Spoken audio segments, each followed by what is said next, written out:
You are now entering a dangerous liberty zone where God-given natural rights are held sacred and exercised. This is your warning. Tyranny, fascism, and censorship will not be tolerated. Ideas will be exchanged freely. Rigorous debate and open discourse is encouraged. If you are weak and your beliefs are fragile, you should leave now. Prepare yourself. We are now live on the Dangerous Liberty Podcast. All right, folks, welcome to another episode of the Dangerous Liberty Podcast. We have an awesome show for you. We got some awesome guests, but I mean, we always have awesome guests. I mean, I look, one of the best things about this channel is the opportunities that it has afforded me to meet such wonderful people. And I mean that. And these are people that, that we talk to on a regular basis with social media, that are just brilliant minds. These are the people that deserve to be famous and not so many of the people that are actually famous. These are principled people, and we're going to get ready to talk to some more of those tonight. But first and foremost, I want to wish everybody, I hope everybody had a wonderful Memorial Day weekend. We did. We got to get out. We went over to Harper's Ferry, took the dog out for a big hike.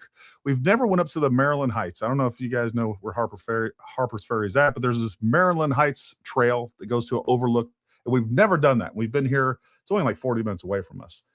We've been to Harper's Ferry dozens and dozens of times, but never done that. But that was a lot of fun. And then we went, ate outside, and just enjoyed the outside, stayed off of social media for the most part, which was absolutely wonderful. There's a real world out there, folks. And I think I'm speaking for myself, I get too caught up in social media, and we start believing false narratives, right? We start believing that the woke right, the crazy Democrats, I may just have repeated myself, but we start thinking that these people are the majority, and they're not. And while they do dominate social media, especially on X, they do not represent us. They do not represent the majority out there. So continue to have faith. Yeah, it's spreading. And what we're doing right here on this channel is making sure that we stop that, because they are just lying to people. And we're going to do everything we can to fight this enemy. They are the enemy of this country. And I'm going to bring on our guests in a minute. But before we get started some of the other things, I want to bring you guys into some drama on X just for funds. Everybody loves it. Everybody loves a little drama, so I'll bring it to you. But without further ado, well, let me say this. Go ahead, like, subscribe, and then also if you'd like to support this channel, down in the description below is a link. Become a member. That supports us. A couple of bucks a month. It means a lot to us. And then also down in the description is links to all of our guests. Make sure you guys go follow them and support them as well. But without further ado, I want to bring on our guests. We got SKDoubleDub and Patriot Dad. Thank you guys for coming on. I appreciate it. And Patriot Dad, I'm glad you jumped in on this. I always enjoy having you, and we need to have you guys on a more regular basis for sure. But if you guys will, just take a moment for people that don't know who you are. SK, you start with you. Ladies first. Tell us a little bit about who you are. And I always like to hear how and why people got involved in the social media as well. You're not going to believe me, but I'll tell you.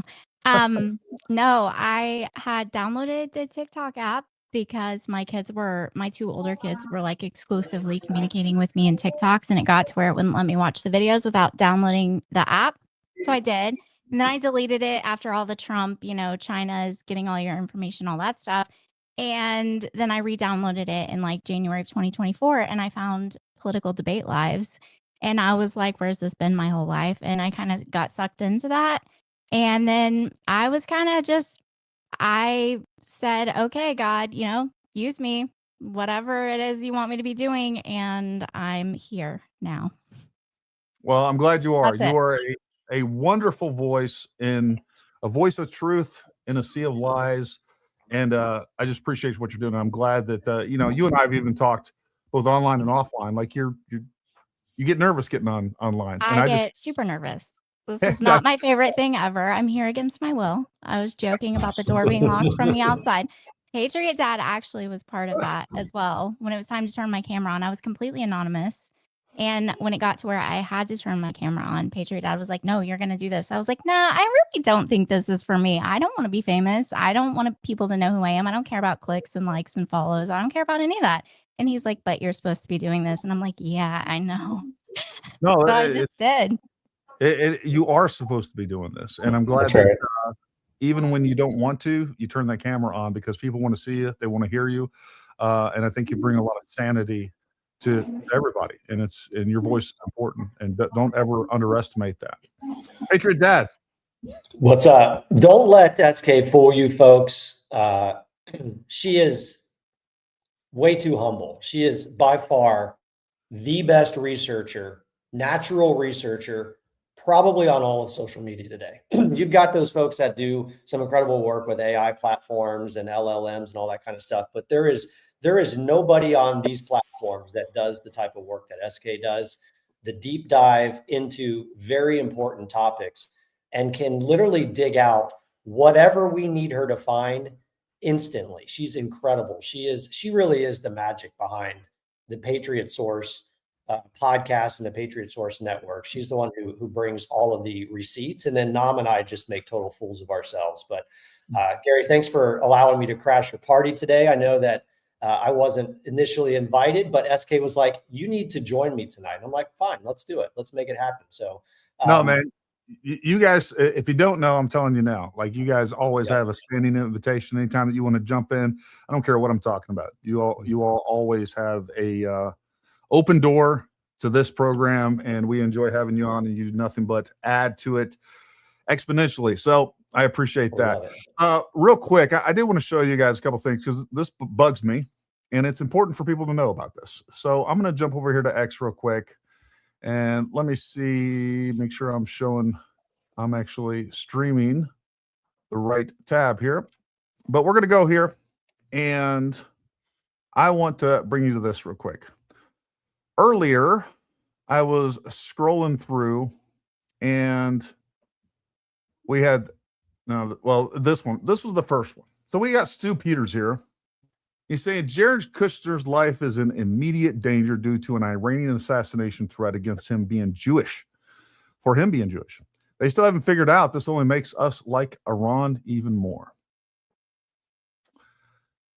Look, there's a lot of people in this country that I disagree with, and quite frankly, I see as an enemy to this country, an enemy within. And by the way, Stu Peters is one of them. That being said, it's like your own family. There's some people in your family you don't like that, man, you would like to go hands-on with them. But if anyone outside of your family would go after them or touch them, most of us, the sensible among us, are going to be there to protect them. And I feel the same way about this. I don't care how you feel about Americans. The idea that you're going to cheer on a terrorist regime that is trying to kill, has already attempted to kill President Trump multiple times now, that has attempted now to kill allegedly, that is attempted to kill Ivanka, now is talking about killing Jared Kushner. When you have such hate for, it's just like this American self-loathing, right? You have such hate for people that you would side with Iran over any American. There's something messed up with you. I mean, big time. And because I don't know why X does this. Some of these end up in replies, and then other ones end up in posts. But between that and another thing that I responded to, this right here, he posted this earlier too. He said, Iran is a terrorist state that wants to kill Americans, quote unquote. Then how the hell do you explain former Marine Real Ken O'Keefe, who is just a anti-Semite, strolling through the country, live streaming without being harmed? The answer: because our government and media is full of shit, and Iran isn't a threat to Americans. No, when you have traitors in the country, yeah, they're going to enable you. It's just, that's the way this works. And I said, the explanation is old as time. Enemy collaborators, aka traitors. Iran being an enemy of the United States isn't even up for debate. They've killed and maimed thousands of Americans and regularly chant death to America. I'll take them at their word. Real Stu Peters is nothing more than a traitor pushing IRGC propaganda. And that is exactly correct. Well, he wanted to respond. He said, name them, Gary. Name the thousands of Americans killed by Iran.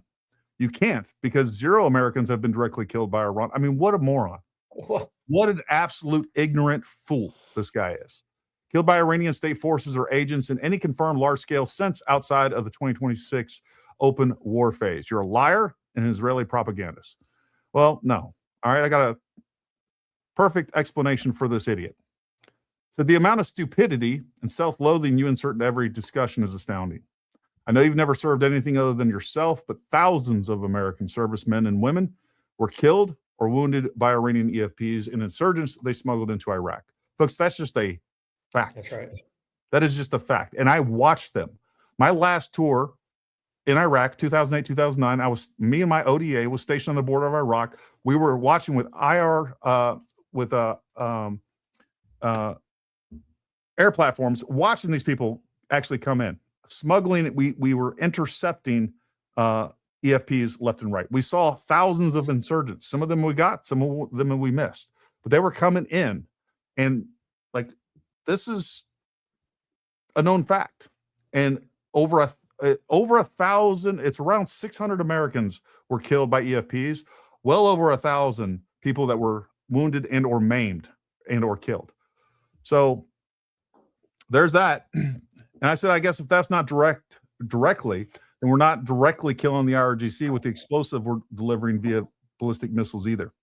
The anti-Jew brain rot you suffer from really does cloud any objectivity or reason you might have once had. I guess thinking every problem has a Jew on the other end does make life simpler. You're a terrorist, sympathizing traitor, and Nazi. And I don't use those terms loosely. As for Americans directly killed by Iran, there are plenty, but here are just a few. And you know what? Since we're just coming off Memorial Day, we're going to read them. Captain Brian S. Freeman, 31, Temecula, California. First Lieutenant Jacob N. Fritz, 25, Verdun, Nebraska. Specialist Jonathan B. Chisholm, 22, Gonzales, Louisiana. PFC Sean P. Falter, 25, Cortland, New York. Private Jonathan Milliken, 20, Trafford, Alabama.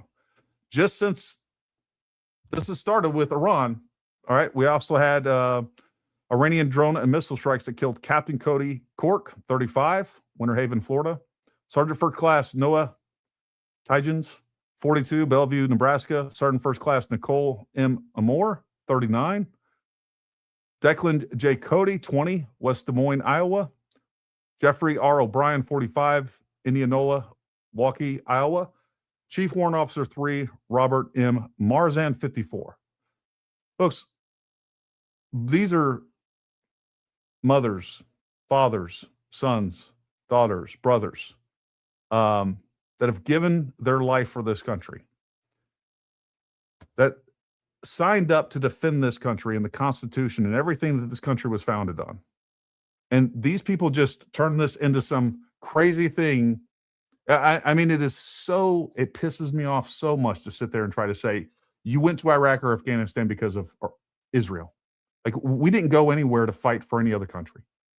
Now, we can discuss the predicate for why we went to Iraq and Afghanistan. Now, there's lots of problems that I have with that. But the reason that we jumped on those airplanes and went there of our own free will, the vast majority of us, it was because we were going to be there to fight for our brothers and sisters. And even if my country sends me over there under a false predicate, they get it wrong. They're sending people, and I want them to send me. Because if I don't go, someone else has to. And you fight and die for the men and women to your left and right, and you're fighting for this country, you can come back and you can hold, politicians accountable. Anyways, the other thing, and maybe we could just start right here with this, guys, is the fact that we have the woke right, and I do not like to say this, but when I look at Stu Peters, and I look at Project Constitution, and I look at so many of these other people and the ideology that they're spewing, I'm realizing more and more, this is neo-Nazism. That's what it is. It's just rebranded. Like, I don't see anything that distinguishes them. And by the way, you start getting into the Groypers. I mean, I don't necessarily hear Stu Peters talking about, he does talk about brown people a lot, by the way, but I haven't necessarily heard him using the N-word or using some of the other things that you will regularly hear Fuentes talk about. But I mean, this is like a mainstream version of Nazism that, and I don't know how we call it anything else.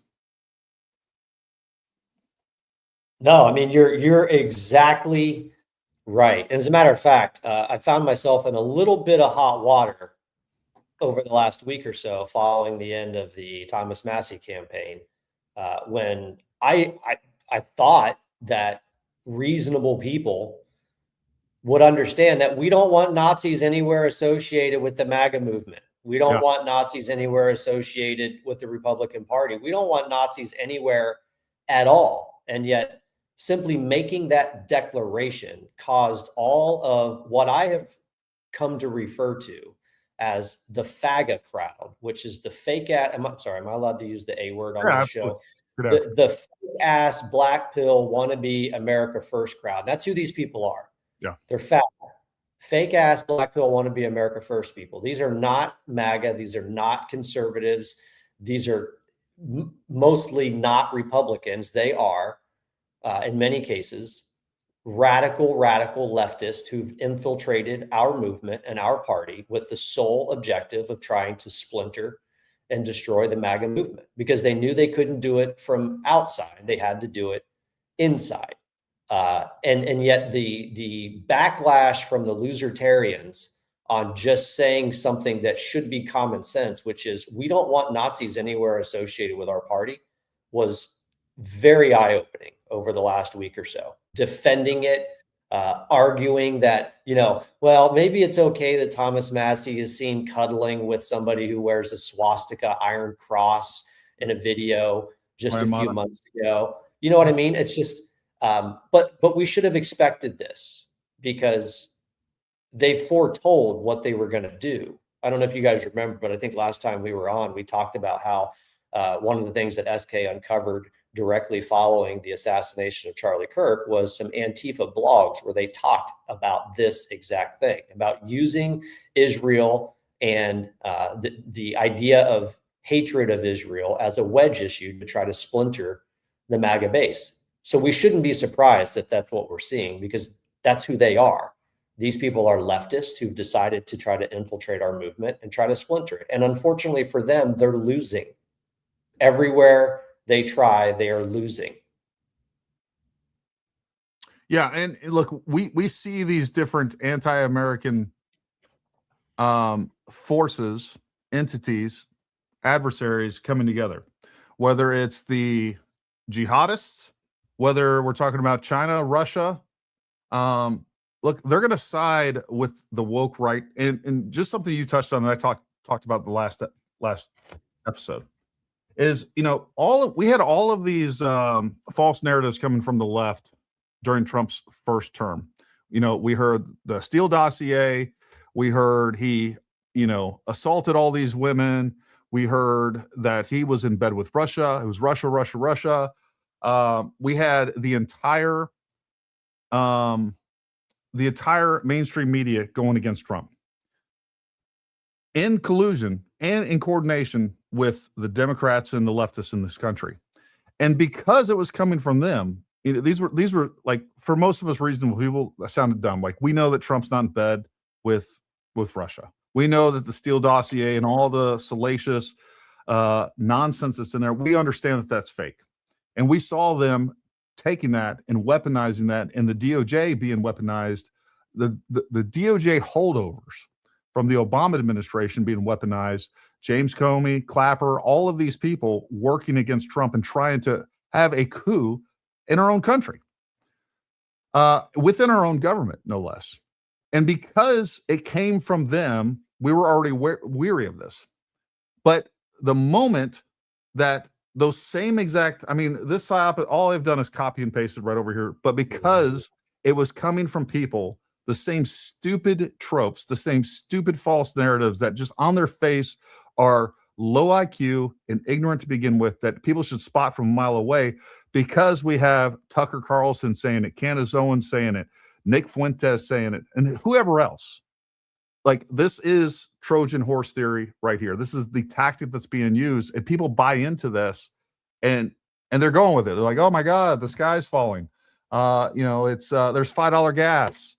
And they want to do everything they can to obfuscate the actual accomplishments that Trump has already done here in his first term. 18 months in. He's 18 months in, and he's gotten so much done. But like, forget about all that. Gas is $5. Well, guess what? Gas was higher under Biden, and we had the country being invaded. So we can either just have $5 gas and high gas for right now, that's going to be temporary, or we can let them win. And now we're still going to have $5 gas, but our country is going to be completely overran, and our country is going to be destroyed by an invading force that the Democrats want so that they can have a 20-year voting block down the road. That's what this is about. That's right. Yeah. And did you see what they talked about today with the fraud and how much fraud there is in the government and how quickly they've put together this task force and how quickly they are uncovering the fraud and how quickly we will probably be able to balance our budget because of the fraud? Yeah, I did see that. And was a little concerned when they said that because I think they may be overselling. I don't know if people really, and maybe it's true. Maybe it's 100% true that they will be able to balance the budget. But I think they should undersell and then, overperform because Over-deliver. What's going to happen is they can find $750 billion in fraud, and they're going to be, what's going to be said is like, oh, you said you were going to balance the budget, but now we're still $500 million off of balancing the budget. We still have a deficit, so you guys lied. I think they need to be a little bit more careful. But your point is well made. And if you look at the governors in the states that are refusing to comply with any of these fraud investigations, it's obvious who actually cares about the fraud and the, spending and, getting this taken care of, because the Democrats don't want anything to do with it. No, I mean, that's how they get rich. That's how they fund campaigns. It's how they exist. Like, you think the billions and billions of dollars that's going for homeless stuff in California is actually going anywhere near that? No, it's going back into Act Blue. It's going back into people's campaigns. I mean, that's what keeps them in power. Exactly. Well, have you seen the amount of money? Numbers. Oh, yeah, that's what I was going to say. Yeah, I mean, we saw the numbers. I think we looked at them yesterday on our show, and I think the Democrat Party, the DNC today, is sitting on what, 14 million of cash on hand, 17 million in debt. The Republicans are well above 100 million in cash on hand with zero debt. That's what it looks like when you start shutting off the flow of fraudulent money. And Gary, to your point, you talked about how the number, we wish that they would probably undersell this a little bit, but the amount of fraud out there, I think there was a GAO report back in 2002, 2003. So it's a little bit dated. But even back then, they were calculating upwards of $500 billion every single year in waste, fraud, and abuse from Medicare and Medicaid. Imagine what that number looks like today. So I did the math on this a while ago, and it is not a stretch to suggest that at least a third of our entire national debt is attributed, not our deficit, our entire national debt of over $40 trillion is attributed to waste, fraud, and abuse. And that's just based off of the GAO report from 2 decades ago. I bet you if you look at it now, we're easily approaching $750 to $1 trillion every year in fraud that's just being siphoned out of our pockets. And a large portion of that, like you said, shows up in the pockets of the Democrat campaigns until very recently. And that's why these guys are struggling to bring any money into the DNC. They're starving over there because fraud is not flowing the way it used to. Yeah, no, look, I wouldn't be surprised. Matter of fact, I would be surprised if we don't have $1.5 trillion worth of fraud every single year. Fraud, waste, and abuse. Between things being done in ways that's so inefficient and so costly, and then having 15 different organizations and or bureaucrats involved in this that just gum everything up, that make things take longer, that cost more money, that you have to bring in 15 different contractors or whatever it is to get this one job done. I have no doubt in that. The problem is like, for instance, another great example of this is how bloated our government is, right? I guarantee you 50% we could get rid of easily 50% of the workforce within the federal government, and it would probably work better. Matter of fact, I almost know it would. But Trump, to his credit, has been able to reduce it 10%. There's a big divide between being able to identify it, even prove something, and then fixing that problem. Between some of that waste, fraud, and abuse is quite frankly protected by legislation and other bureaucratic steps that would take years if you had the will to actually do it. The problem is we have 2 years left in this term, essentially. And then God only knows what's going on. And also this is determined by whether or not what happens in the midterms. I mean, if the midterms happen, Congress has the purse. So, and the ability to investigate. So if we lose the House and the Senate, whatever they're promising now is pretty much done. And then God only knows what's going to happen in 2028. So, like the Republicans and conservatives got to get better at messaging, marketing, strategizing, using social media. The Democrats are just kicking our ass in all of those areas. And we just got to get better at that and being a little bit more strategic and coordinated. And I think, quite frankly, stuff that we're doing right now and other people that we've been cooperating with and collaborating with, I think is really important, because this is the front lines of our country, whether people realize it or not. And I'm just glad to have you guys and so many others that are willing to get out here and speak the truth when it isn't popular and even when it isn't necessarily profitable. Yeah, absolutely. Absolutely.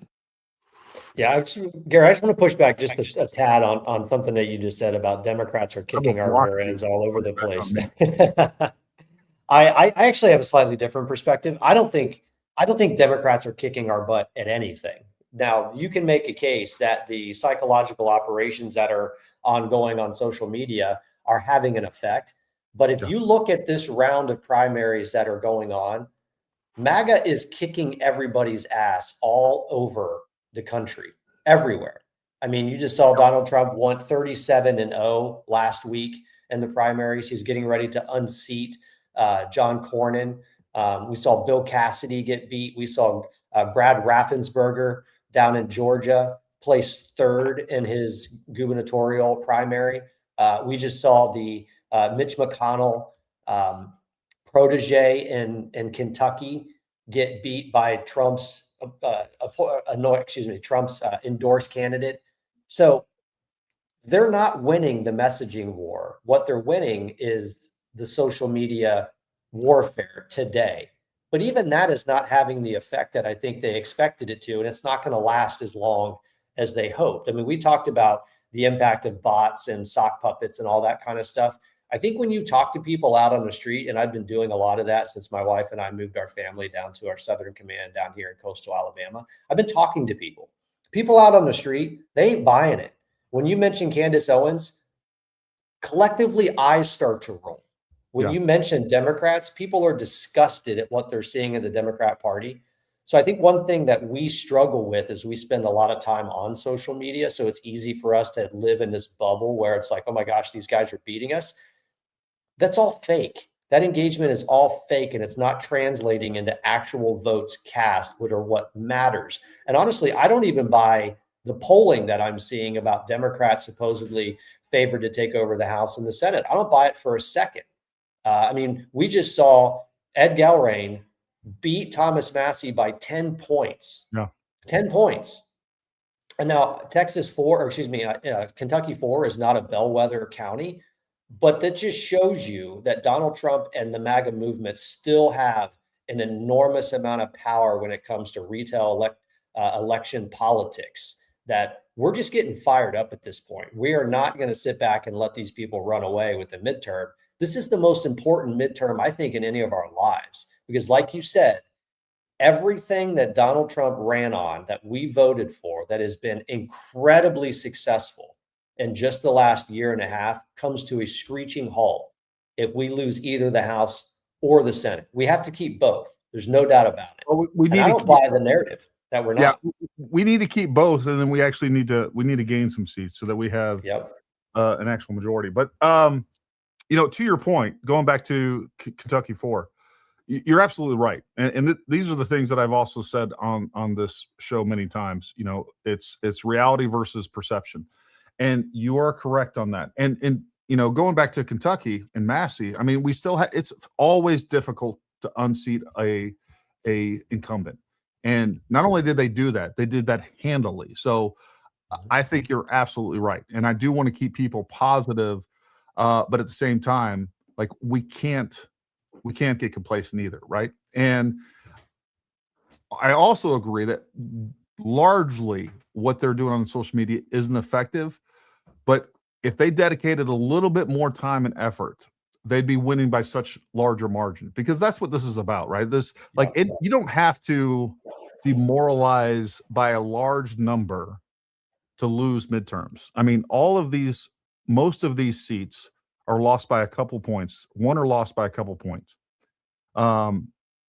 So, that's what they're trying to accomplish, and it doesn't have to be that effective. But I think we'd all agree here, like, there's not enough pushback on social media, and some of these narratives are allowed to grow legs, and they shouldn't, because they're just factually incorrect.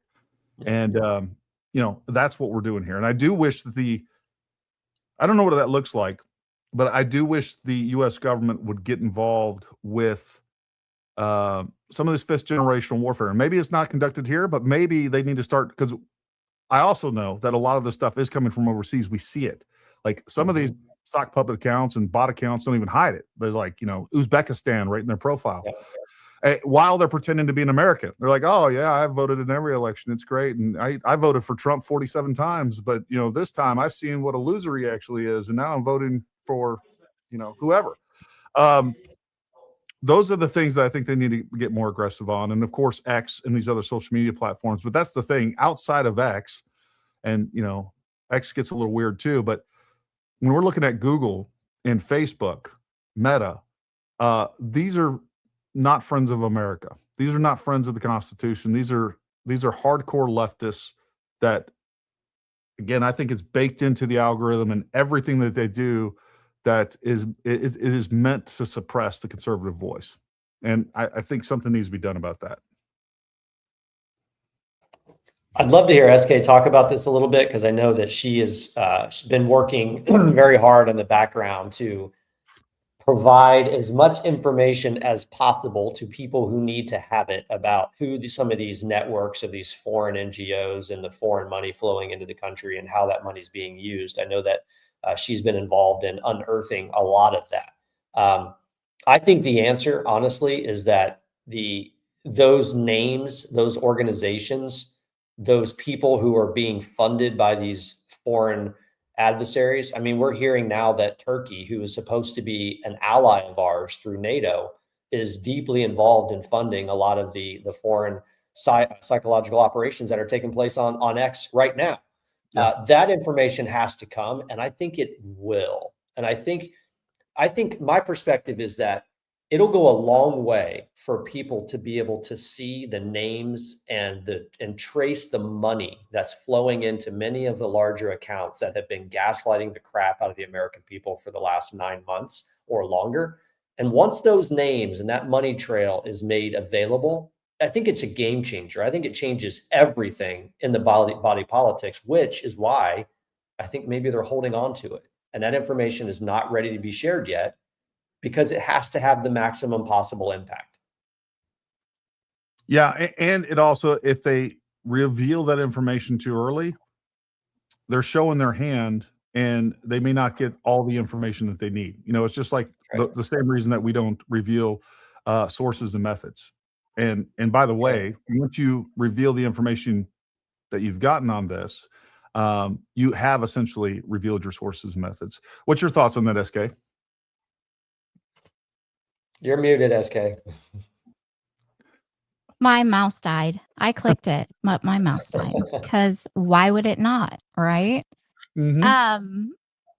Yeah, I think we're getting ready to see a lot of this start to unfold. They were looking into that Sky. I don't know how to say it. It's like Swedish or something.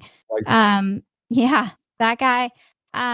They were looking into him a while ago, and I haven't heard that it's moved forward, but I know they're investigating that. Now we've seen some of the Neville Roycingham network being exposed, and in fact, subpoenas being issued over the trip to Cuba, with Hassan Piker and all of that. And I do believe that you'll see more subpoenas coming for that. And I guarantee you that these people are likely rolling over to save their own rear ends currently. I mean, we've seen Hassan Piker go on the internet and just start spilling things. We've seen other people do the same.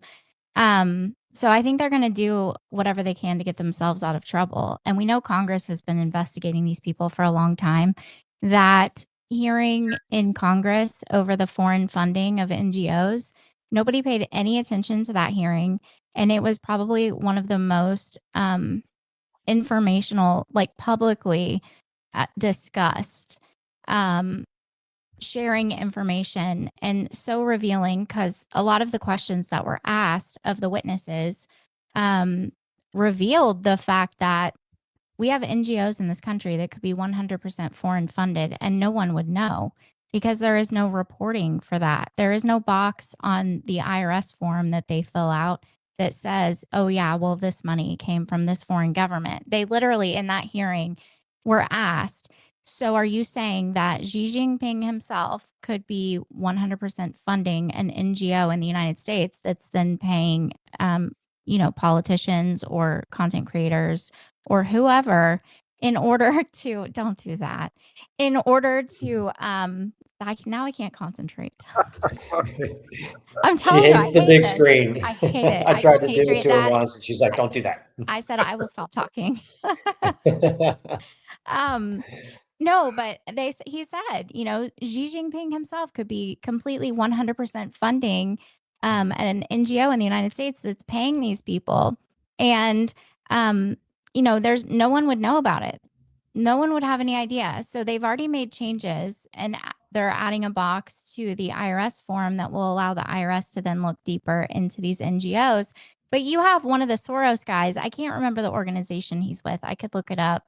But off the top of my head, I can't remember. He was in that hearing and he's it's one of the Soros groups.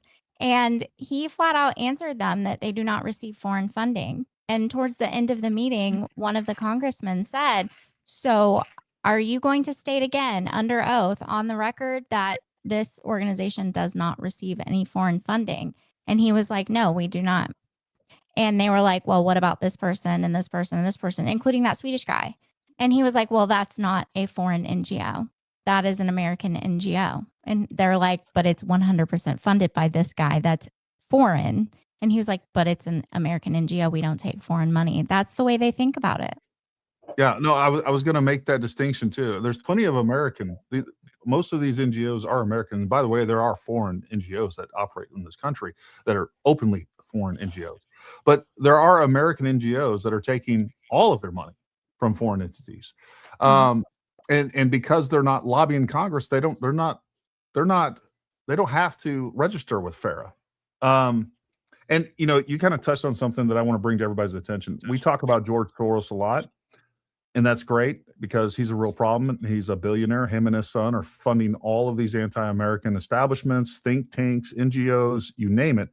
But Soros is just like one of 100 of these people that are millionaires and billionaires pumping money into what the reasonable among us would consider completely anti-American causes. They're the ones that helped get, all these foreigners into our country, that helped them to work the legal system, to get into this country, to work, to be able to say the right things at the border so that they would be, not only just would they be let in, but on top of that, they would be handed a phone, money. They would have access to taxpayer funded housing, food, you name it. We're paying for all of this stuff. But Neville Roy Singham is another one. We should probably at some point just do a show on Neville Roy Singham and some of the things that he does. I can help you with that. I helped Data Republican write her book on Soros and the Soros Network. If you want to, give the viewers kind of just a 50,000 foot overview of who Neville Roy Singham is and some of the things that he is, some of the initiatives that he's pushing here in the United States, because he's literally just another Soros type guy. He is. He had a tech company and he sold it for, tens of millions or hundreds of millions of dollars. He lives full-time in Shanghai. He shares office space and employees with a CCP media company. And he's very involved with the CCP. And he started a fund in the United States which is located in some random state at a PO box, is where the address takes you. And then there are multiple nonprofits underneath that benefit financially through that fund. And it's People's Forum, the Answer Coalition, the PSL does, but the PSL also gets money from memberships. There's Code Pink. All of these organizations are all under kind of the same umbrella. You know, his wife is one of the co-founders of Code Pink. That's Jody Evans. And then Medea Benjamin is the other co-founder of Code Pink. But he lives full-time in Shanghai, and he's very involved with the CCP. Code Pink has even had a campaign called China is Not Our Enemy. And the girl that was running it from Code Pink got some of her education actually in Shanghai, China. So I imagine that's probably where he found her. I don't know that for a fact, but it makes sense to me. I would say at this point, I mean, the entire DNC is either directly or indirectly linked to the CCP. I think so many of our politicians and so many of these tech companies are making wagers right now that the CCP is going to be the future of the United States. And that's the way that I see this going. Yes. And I always say the best analogy that I can give is people used to always say that the communists were the cuckoo bird in the Democrat Party. You know, the cuckoo bird will go and lay its eggs in another bird's nest. And then when that egg's hatch, and let the other, whatever bird's nest it is, sit on those eggs. And when those eggs hatch and the cuckoo bird gets strong enough, it pushes all the other baby birds out of the nest. And then it takes off and takes over. And the communists are no longer the cuckoo bird in the nest of the Democrat Party. They are the Democrat Party. They have pushed out all the little birdies, and it's only the Communist Party. Yep, Gary, and now you know exactly why MAGA, Donald Trump, his administration, and the agenda are such an existential threat to these people. Yep. You hit the nail right on the head.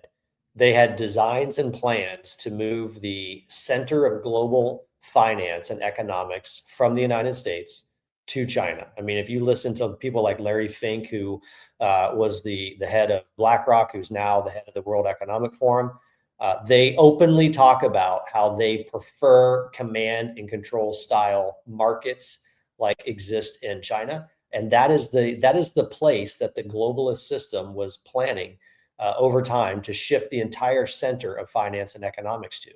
And then Donald Trump comes along and he starts implementing an entirely different system on a global scale. He starts implementing this concept of, and I'm sure you guys have heard me talk about it, this concept of the American system of economic power, which is really designed around kind of the Monroe/Dunroe doctrine, where we're no longer going to allow our middle class to be gutted, our national wealth, our productivity, the spirit of the United States to be gutted from this country and sent over to places like China and other developing economies around the world. That is an existential threat to the globalist system that so many of these Democrats and honestly, a lot of Republicans have bought into. When you hear people talk about this concept of free trade, understand they are talking about the globalist system that Donald Trump is dismantling right before your eyes, which is why they continue to try to take him out, which is why it was so important for them to disrupt the only political movement strong enough to stand up to the globalist system, which is the Make America Great Again movement. And unfortunately for them, they're losing. They're losing this fight all over the world. And they're getting their ass kicked in many different ways. Yeah, they really are. And, that's the thing that I've talked about and recognized early on was that this woke right movement, what the Tucker Carlsons, all of these people are pushing is just the globalist agenda repackaged for the right. That's right. They're trying to convince you that, what we need to do as the United States is we need to become this isolationist country. And that means economics. Like if we don't have a footprint and we're not defending our interests abroad, like this is a global economy and we have to fight for everything that we have and for everything that we're going to get. And That's why we need to be doing things, right? The only thing that's more dangerous than interventionism is extreme isolationism, because that's what they want. They want to convince you, hey, folks, for the sake of this country, what we need to do is we just need to pull into the country. We don't need to worry about these other countries. And what that means is that China's going to take over everything, that Russia's going to take over everything, that Iran's going to take over everything. And next thing you know, like, we're just this isolated country. We are a large version of North Korea. That's what's going to happen. And that's what they want, because ultimately what binds all of these people is this ideology. They are 100% convinced that America is inherently evil, that capitalism is inherently evil, even though socialism, communism have never worked anywhere, and they never will work, because they punish the productive and they reward the unproductive. That's what it does. That's what socialism does. And we see that in this country. And COVID was a gift to these people. That's why they wanted to shut everything down, because they knew they could start handing checks out to people and they would get comfortable in poverty. And that was strategic. That was not by accident. It was also strategic how they shut down so many mom and pop shops, all these independent businesses, while they protected these mega stores. Because you know what? It's a lot easier. The government can control these large businesses. It's not a problem for them. But when you got over 1 million small businesses, that's where things get much more difficult. Decentralized. They want to centralize everything, including the government, including commerce, inside our country and globally. That's what this is about. Yeah. But Gary, you know that the brand of socialism and communism that these people in the United States are wanting has never been done before. So how do you know it's not going to be successful, Gary? You got me. You got me. Look, Did Gary, you see what Ma'am Donnie's been saying today in New York yeah. City about the private property ownership and taking properties from owners and giving them to the tenants or to NGOs to run? Yeah. Yeah, this is how collectivism, authoritarianism creeps its way into a capitalist society, right? I mean, Mamdani is perfectly ripe to create the next socialist disaster in New York City. And it started years ago. It started when New York City started implementing rent controls. This is how socialism creeps in and destroys capital. It's the way it works.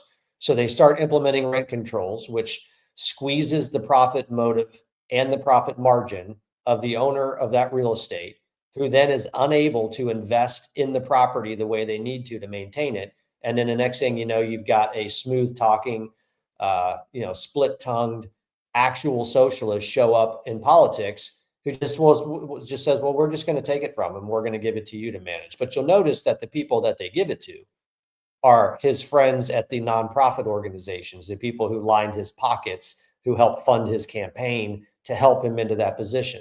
So understand that nobody that voted for him is going to benefit from this system at all. They're not going to benefit in any way. As a matter of fact, they're going to end up creating these massive inflated rent prices over time in that economic system, while all of the NGOs who funded his campaign are now sitting on a bunch of real estate that they didn't pay for, they didn't invest in, they had no skin in the game, they just took it. And that's how small economies and large economies collapse overnight as a result of this. And we're going to watch it play out. It's going to happen over the next couple of years. You're going to see the entire city of New York, particularly their real estate market, absolutely collapse because of this guy. Suicidal empathy.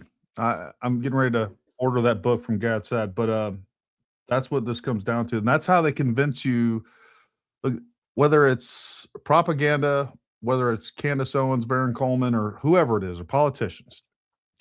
What they do is they use logic and reason to explain to you why you should accept something that's completely illogical, right? They find elements of this, they twist it around.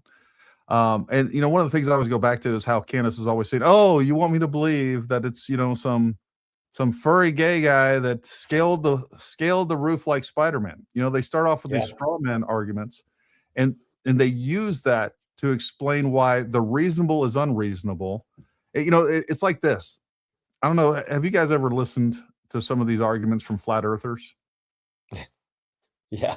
Yeah. Which, by the way, the whole UFO releases are debunking every flat earther on the planet right now. Wait, you mean you're not a flat earther? You think the earth is actually round? No, Come on, We got Gary. pictures and everything. it's like these people. A good example of this is like me saying, you know what? Oh, so you want me to believe that there is some sort of magical force that is related to mass that just keeps us stuck to the earth? Like, how ridiculous is that?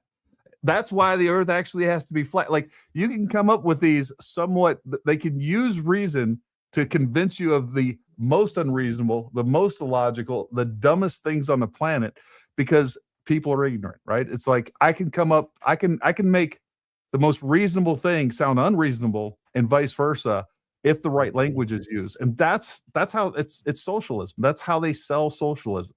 It's like all these people are just so greedy. Never mind the jobs that they're creating. Never mind the fact that they're paying 60+% in income tax. Never mind the work that they're doing while you're sitting on the couch talking about how your life sucks because of the Jews or the rich people. That's like, these people are really good at playing into our ignorance and playing into the worst of human instincts.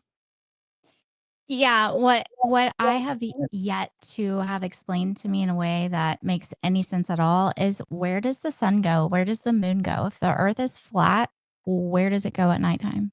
Oh, there's a model. And I think it's supposed to be fake. They have a model for this. I've seen it.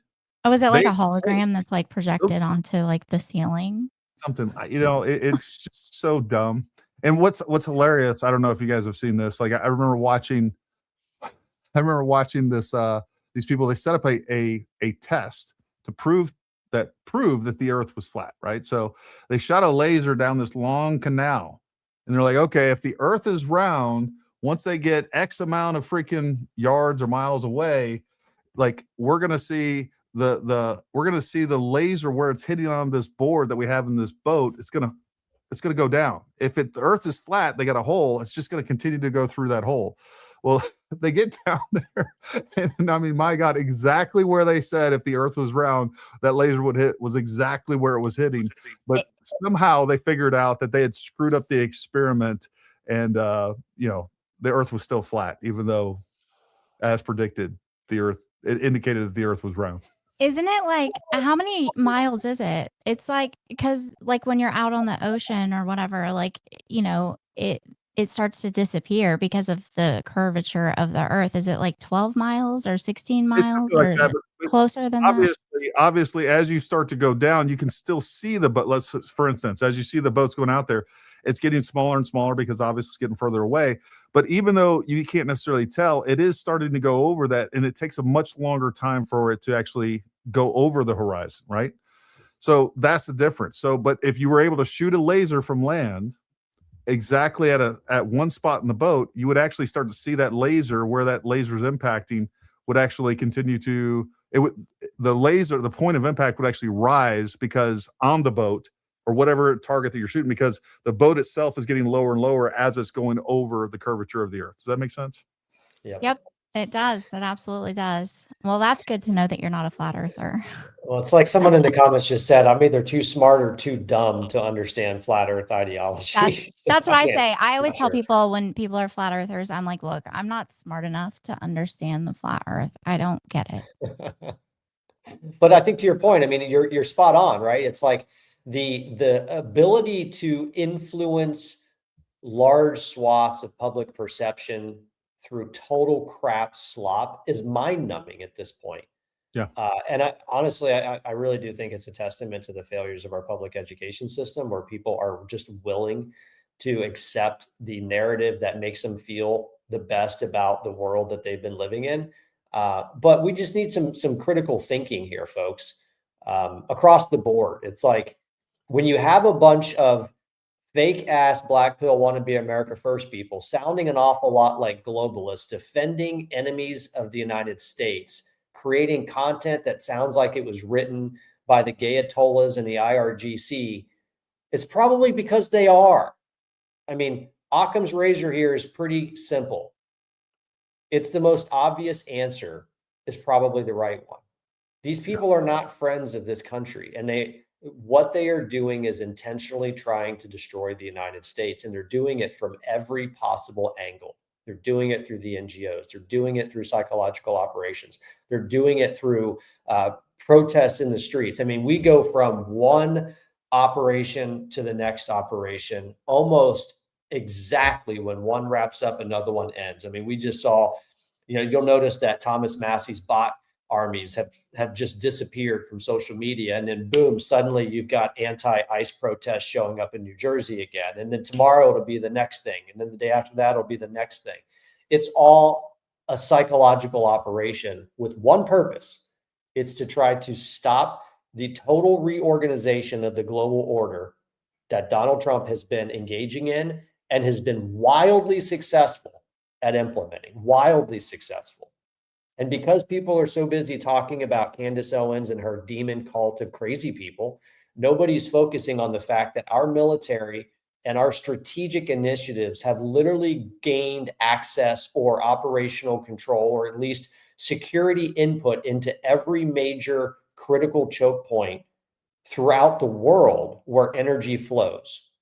We're not talking about the important things that have been implemented around the world to create an economy where you can have Middle Eastern countries come together in partnership with Israel for the first time in history and actually cooperate in the building of their own economies, building of their social class, building of their national productivity, sharing intelligence, sharing investment, sharing productivity. And they can do that now because you finally have a president who's like, you know what, we're not playing this globalist game anymore, where we're going to intentionally create chaos in certain areas of the world so we can extract resources from people. Instead, we're going to create these pockets of cooperation around the globe that allow countries, sovereign nations, to become what they're supposed to become so that the American people can finally pull our troops home. I'm sure you guys saw Donald Trump's post on True Social yesterday. My head about popped off my shoulders when I read him talk about, or when I was reading him talk about how, oh, you didn't? Well, it was long. It was long. It's really long, but I can read it to you if you want. Yeah, pull it up. I mean, basically, let's pull it up and look at it. Basically, what he says is when this Iran deal is finally inked, the expectation that he has is that the Abraham Accords expand to include Turkey and Egypt and Lebanon and all of those Middle Eastern and Middle Eastern adjacent countries in partnership with one another. That is how you end forever wars, folks. You don't end forever wars through radical isolationism where you just cut and run and leave a vacuum in certain places around the world where the globalists can continue to exploit those areas. You end forever wars by creating an environment where sovereign nations can partner with each other for the first time in thousands of years in some cases. Well, that's how you end a forever war. I want everybody to think about the calculus that was being used in the Middle East, whether we're talking about the UAE, whether we're talking about Egypt, whether we're talking about Qatar, all of these countries, they're sitting back and they're like, it looks like America is just going to capitulate to Iran and allow them to have a nuclear weapon. Do you think that their partnership considerations, where they invest money and time, is completely different whether or not Iran has a nuclear weapon or not? You better believe they do. But when they see President Trump leading peace through strength and actually saying, hey, you will not get a nuclear weapon. And then not only is he willing to take them to task on that, he's willing to bomb the shit out of it to make sure that objective is achieved. And then the rest of the Arab world, those nations see what's going on. And now on top of that, we have Iran, who is now firing missiles at them.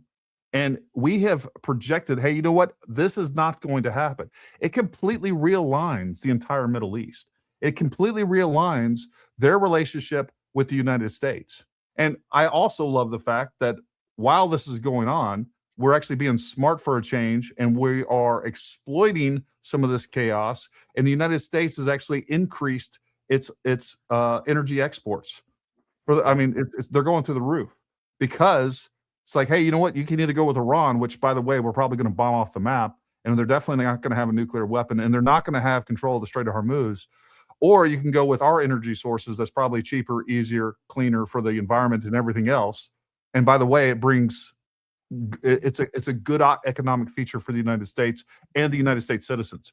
But all these other morons, they want to say, no, just leave Iran alone. It's better for the United States. And then they want to say, well, look at the around 20,000 American lives. I think it's actually like 12,000 American lives that died during Iraq and Afghanistan. They're like, we don't want that to happen again.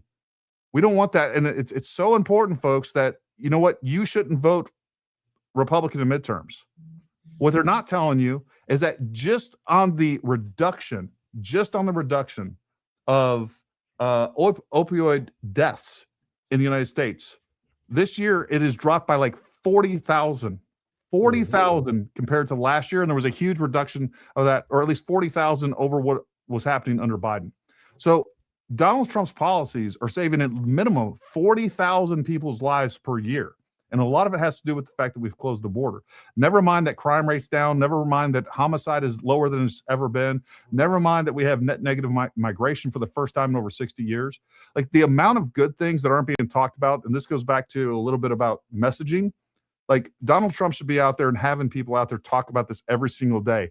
But to your point, Patriot Dad, is they're gish galloping with events and narratives, and it's like we're playing whack-a-mole and we can't stay focused on the positives. But go ahead, SK. Okay, it's long, so bear with me. And I can't say any of these names, so I can't say any of these names, so we're not going to even try. Negotiation. Are you going to say Durka? Yeah, I usually say Durka, but just say. Okay, negotiations with the Islamic Republic of Iran are proceeding nicely. It will only be a great deal for all or no deal at all. Back to the battlefront and shooting, but bigger and stronger than ever before. And nobody wants that. During my discussions on Saturday with President Mohammed bin Durka of Saudi Arabia and whoever of the United Arab Emirates, and whoever, oh wow, that's really long. And yeah, hold on, I gotta get there. It's like multiple lines long. Okay, so some people from Qatar and Field Marshal Durka something of Pakistan, and President whoever of Turkey, and somebody from Egypt, and King Abdullah from Jordan, and King whoever of Bahrain. I stated that after all the work done by the United States to try and pull this very complex puzzle together, it should be mandatory that all of these countries, at a minimum, simultaneously sign on to the Abraham Accords. Those countries discussed are Saudi Arabia, the United Arab Emirates, already a member, Qatar, Pakistan, Turkey, Egypt, Jordan, and Bahrain, already a member. It may be possible that one or two have a reason for not doing so, and that will be accepted, but most should be ready, willing, and able to make this settlement with Iran a far more historic event than it would otherwise be. The Abraham Accords have proven to be, for the countries involved, the United Arab Emirates, Bahrain, Morocco, Sudan, and Kazakhstan, a financial, economic, and social boom. Even during this time of conflict and war, with the current members never even suggesting leaving or taking so much as even a pause. The reason for this is that the Abraham Accords have been great for them and will be even better for everybody and bring true power, strength, and peace to the Middle East for the first time in 5,000 years. It will be a document respected like no other that has ever been signed anywhere in the world. Its level of importance and prestige will be unparalleled. It should start with the immediate signing by the Saudi Arabia and Qatar, and everybody else should follow suit. If they don't, they should not be part of this deal, in that it shows bad intention. In speaking to numerous of the great leaders mentioned above, they would be honored, as soon as our document is signed, to have the Islamic Republic of Iran as part of the Abraham Accords. Wow, now that would be something special. This will be the most important deal that any of these great, but always in conflict countries will ever sign. Nothing in the past or in the future will surpass it. Therefore, I am mandatorily requesting that all countries immediately sign the Abraham Accords, and that if Iran signs its agreement with me as President of the United States of America, it would be an honor to have them also be part of this unparalleled world coalition. The Middle East would be united, powerful, and economically strong, like perhaps no other area anywhere in the world. By copy of this truth, I am asking my representatives to begin and successfully complete the process of signing these countries into the already historic Abraham Accords. Thank you for your attention to this matter. Yeah, That fundamentally transforms the Middle East right there. The Middle East, just a brief history lesson. The Middle East has been used as an agent of chaos in the global economy for the last 50 years or longer. It was specifically designed the way it is right now by the globalist imperialist system to be able to extract as much wealth from economies around the world as possible. Iran has existed solely for the purpose of a terror premium that they could slap onto every single barrel of oil that gets sold on the global market. They have literally extracted tens of trillions of dollars from the global economy simply by existing as an Islamic regime. That was the entire purpose of the Islamic regime being installed the way that they were installed and protected the way that they've been protected. What Donald Trump just wrote in that True Social post is the implementation of the national security strategy document that he issued back in December of last year. If you go to that document, I think it's on page 17 or 18, you read the section on the Middle East, everything that he talks about in that national security strategy document was just in that True Social post, creating a Middle East where Middle Eastern countries are beholden to one another for their security and their investment and the growth of their economies, not reliant on a globalist system, not reliant on the United States to provide economic support, military protection, but they rely on each other. That is the only way you get the United States out of the Middle East as an invading force, when you prop up those countries and allow them to defend themselves. Implementing a system where Iran, Israel, Saudi Arabia, Qatar, Turkey, Egypt, Lebanon, all these countries are then responsible to one another is exactly what the National Security Strategy document detailed 7 months ago when he wrote it. The problem is nobody has read the damn thing. Go read the National Security Strategy document and you will understand exactly what Donald Trump is doing in the Middle East right now. Well, and that, again, this goes back to a messaging problem. Like, one of the things that I think we started off really well at the beginning of this administration, especially with Caroline Leavitt. I think she's a master communicator, and the president himself. But I just think they've fallen off the bandwagon a little bit because they're probably overtasked. Like, they need about 10 more Caroline Leavitts that are out there, and they need something that is very aggressive on social media that's pushing against back against some of these lies that's being spread about the Trump administration, from oil prices to the economy. Like, I see it all day. Like, no, that's just a lie. That's a lie. That's a lie. And, you know, we need something coming straight from the administration. Real quick, what I want to do is just kind of catch up while we kind of come to a pause. I want to catch up on some of these super chats. Disney Up, Boiler Up, happy Worldwide Ginger Day. Absolutely. Gary, I work an odd schedule, so I don't always get to catch you live, but whenever I do catch you live, I have to say hello and provide support. I'll stick around as long as I can. Colton, we appreciate you, buddy. Fun fact, SKD gets spicy after a few drinks. She will absolutely argue with some sass. My wife loves it. That's on Fridays when we do the shit show over on the podcast on Fridays. They get a little spicy over there. That's what I think that's what happened originally to Alex Jones. He's like, I'm so much better live when I'm drunk. Next thing you know, of course, he's live. For the record, I don't get drunk. Okay. I'm just joking.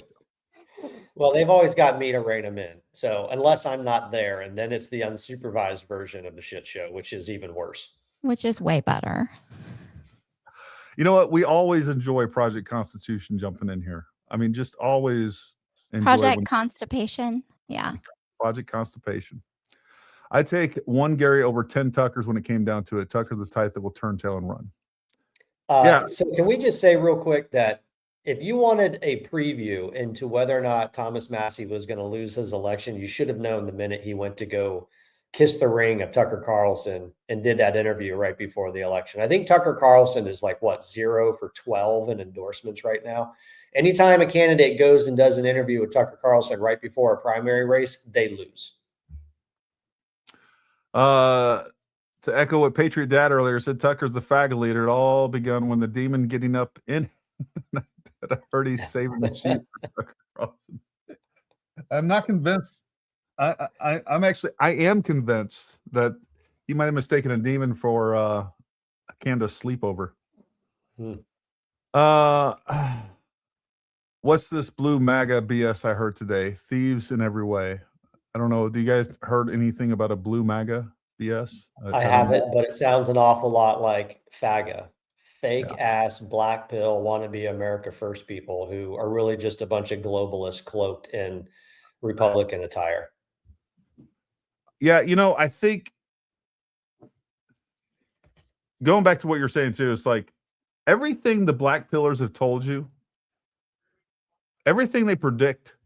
I don't care if it's Candace predicting that there's going to be a terrorist attack. Write this down. Save this tweet, and nothing happens. Like, they're the ones trying to convince you that everything that the Trump administration is doing and doing extremely successful, especially given the short amount of time they've been in office. Whether it's people getting arrested, whether it's indictments coming down, those things are happening. You just got to pay attention. They're all liars. Gray Hughes. Every time on my channel I say this stuff, I lose subs, but I am in a different genre. Yeah, look, Gray. I've been stuck at like 286,000, so I'll gain a few, lose a few. I'm just staying even, bro. So I'm losing them as quick as I make them, and you know what? I'm okay with that. And if I lose 100,000 tomorrow, nothing's gonna change. I'm not gonna sit around and be like, oh my God, what'd I say? What can I change so that I can make sure I don't lose subs so that I can gain new subs? We already know the answer. All we got to start saying is that, like, I don't know, some space alien Jews came down and killed Charlie, and we'll get 100 million views tomorrow. It's a pretty easy formula to follow. Meg Kelly on the Hodge Twins says MAGA is a tiny group. Excuse me, Meg. I don't think you know what you're talking about. No. Sean Ryan has teased release clips from the interview that Rolsey Gabbard, I don't know if that was a typo or some sort of thing you're DJing in there, did, and it concerns me a lot, especially because she called out big donation groups paying for votes.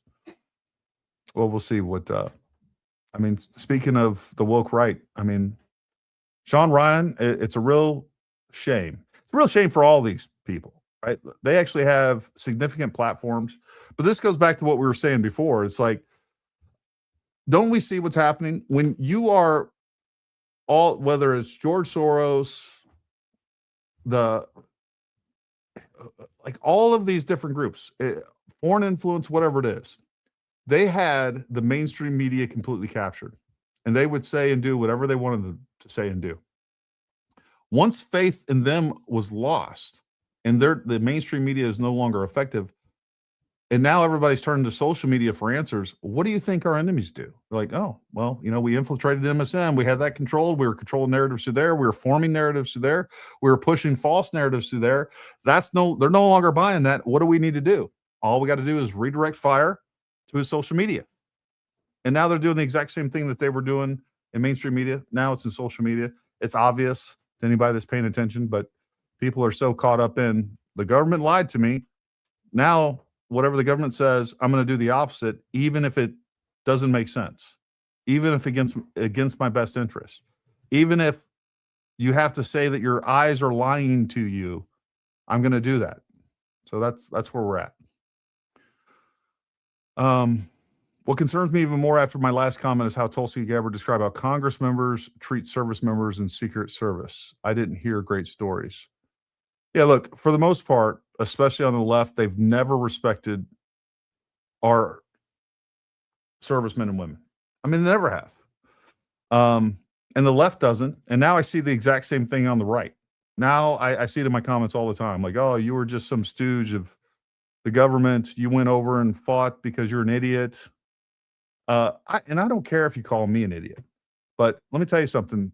There's so many people that have died, have given everything for this country, not only lost the battle overseas, but came back and were so messed up. Like, I'm telling you, like, I know as many people that have taken their own lives that were in the military than as I do that I actually lost in combat.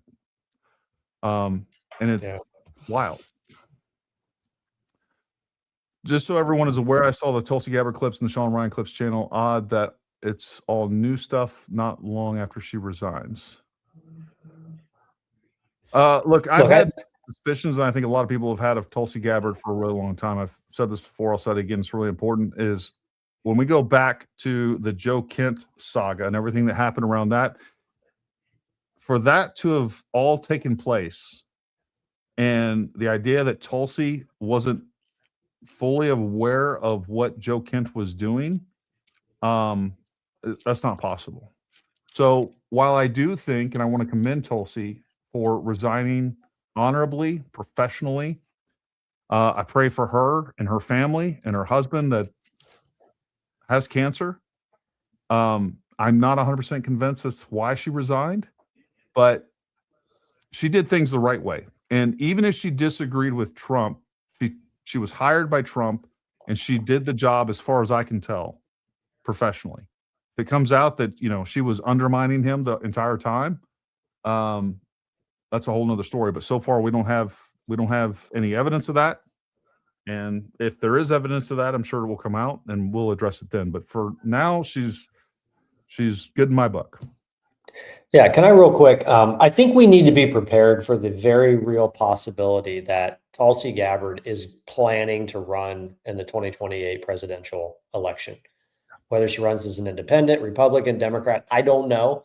And honestly, I'm okay with that, because I'm learning to look at politics very transactionally instead of looking at politics from a my team versus your team perspective. And from a transactional evaluation, she has been an incredibly successful DNI for the most part. I think there's some things that she probably could have done a little bit differently. I think the Joe Kent thing is probably going to be a bit of a stain on any run that she tries to make.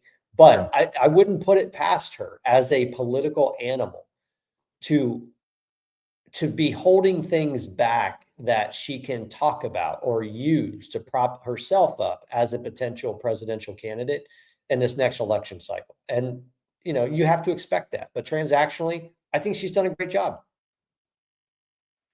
Yeah. No, I don't disagree with any of that. Thank you for becoming a YouTube member. We appreciate you and appreciate your support, buddy. Let's see if there's any more super chats. Yep, here's a cool one. I just don't like the production of our current equipment and bombs versus the time it takes to replenish them. My logical head says I'm wrong. My heart says no. No, you're not right. You're not wrong. And why is that? Because most of these things that are being produced, from circuits to CPUs to, I mean, quite frankly, a lot of the stuff we have to outsource elements of these things. And that is one of the biggest problems that goes back. I mean, we've had politicians, and this is exactly what Patriot Dad was talking about, because of fair trade and these terrible deals that we've made with imports and exports. We've completely offshored production of anything important in this country. There's very few things that we actually make within this country, and all of the key, and we saw this in COVID, during COVID, like from medicines to steel to you name it. We barely make anything in this country. And if something like the reason that we won World War II was because of our production capabilities and our industrial capabilities in this country. And we don't have those anymore. So, you know, something like China, not only do they have more people, but their production industry is far exceeds ours. And my God, forget about, you know, computing technologies and things like that. Being able to actually make processors here, that's starting to happen because of some of the initiatives that Trump's put forward. But, you know, we're not in a good place with any of those things. As a believer and raised in the same denomination as you, Gary, can this even get better? Doesn't this stuff happen to fulfill the end in Revelation? Love from East Tennessee, 160 in the house. Thank you, buddy. Thank you for your service too. look, ultimately, if you're a believer, we all know that end times at some point are coming. I think just like our life, like at the end of the day, like we're all going to die. We know that the inevitable is in front of us. How we live, God gave us agency and freedom and liberty to make our own decisions. He didn't have to do that. So that we can determine what type of life that we actually live here. The end result is always going to be the same. From ashes to ashes to dust to dust. Like we're going to end up back in the ground. And we're going to be standing in front of our Creator. But I think we have a lot of leeway of what type of future between the beginning and the end. It's that middle part that I think we have a lot of control over. And it's incumbent on us and our responsibility to do everything that we possibly can to fight evil and to make the future better for our children. And I think too many Americans are just abdicating that completely.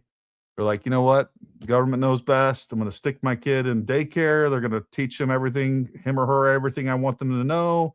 I'm going to stick them in, public school system. They're going to teach them everything they want to know. And then I'm going to stick them in college and they can just finish off the insanity that's already been planted in them the entire time. So I think we have control over what's going to happen. I don't want us to get in this nihilistic mindset like, oh, it doesn't matter, And I also think that's lazy when it comes to as a believer, as Christians. Like we don't just say, oh, whatever's going to happen is going to happen. No, like you're supposed to be out there spreading the gospel. You're not just supposed to sit back and do nothing. So I think the same thing goes with our country that God gave us, that people have fought and died for, to just sit back and say, I think it's very tempting to sit back and say, oh, God's in control. Whatever happens, Jesus, take the wheel. Take the wheel. We're just going to let it, whatever happens, happens. That's not biblical at all. Yeah. Gary, if I may, just to add on to that, look, folks, you have to be prepared for the very real, the reality that the same type of demoralization campaign that's being waged against you from a political standpoint and a cultural standpoint on social media is also being waged through the faith communities. The exact same attempts to try to demoralize you, to get you to stay home from a political standpoint looks like this in the faith community. It's like we're moving to the end of the end of an age, that revelation is playing out, that prophecy is happening right before you. And all of that may be true, but that doesn't absolve us of our responsibility of trying to build a better country and a better future for our kids and our grandkids. But what they're trying to get you to do is just to say, well, it doesn't matter anyway. It's only going to get worse. The Bible tells us this, that, and the other thing. So I don't really need to pay attention. I should just check out and I should stop worrying about what's happening. No, you should worry, because their objective is to try to bring hell onto earth. Our commandment is to bring heaven here. That's what we are commanded to do, to bring heaven here, not to sit back on our hands and just wait like the frozen chosen until Jesus Christ finally returns. That could be tomorrow. It could be 300 years from now. We don't know, but we have a responsibility today to do the right things for our country and our kids. Yeah. And look, I think you're going to be held accountable for that. I think you're going to be held accountable for doing nothing, to waste the sacrifice of the men and women that came before you, that built this country, that made it great. And when you just sat back and you let the globalists take over, you let them completely degrade the faith in our country. You let them completely degrade and to disrespect the importance of faith and the nuclear family in this country. Like all of those things. And I've put several Bible verses up here and we can throw them up again tonight. Like when evil is taking place, you have a moral, spiritual obligation to stand up and say no, and to fight back. That's what you're supposed to be doing. That's right. Hey, Gary, are you paying attention to these Texas results that are rolling in? Have you seen those yet? I have it pulled up, but also I think Jen has been updating in the chat here and there. I didn't want to cut in. No. You cut in any. You cut in all. Well, Paxton is whipping Cornyn's hind end. It's 62.1%. It's 60.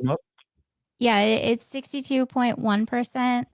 Paxton, Cornyn 37.9% with 36% of the vote.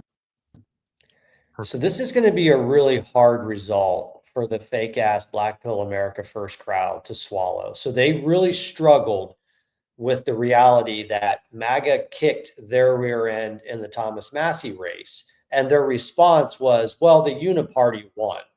Israel won. Yeah. The Uniparty defeated Massie. The problem for you guys is that we just actually defeated the Uniparty in Texas. I know it's not over yet, but it's going to be very hard statistically for Cornyn to mount a comeback. This is going to be a massive disappointment for the people who are trying to convince you that the Uniparty was in control when we just kicked out one of their biggest stalwarts in the Senate. Yes, go ahead. Oh, nope.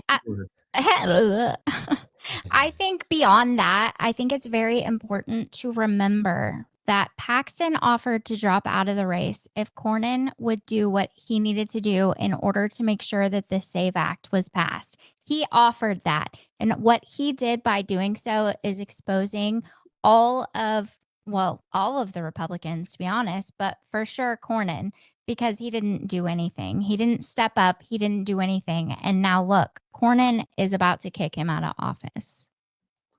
Well, and I think the other thing that is really important to remember too is this goes back to exactly what Patriot Dad said at the beginning of this, is all the black pillars have told you, MAGA's dead. Massey's going to win. Cornyn's going to win.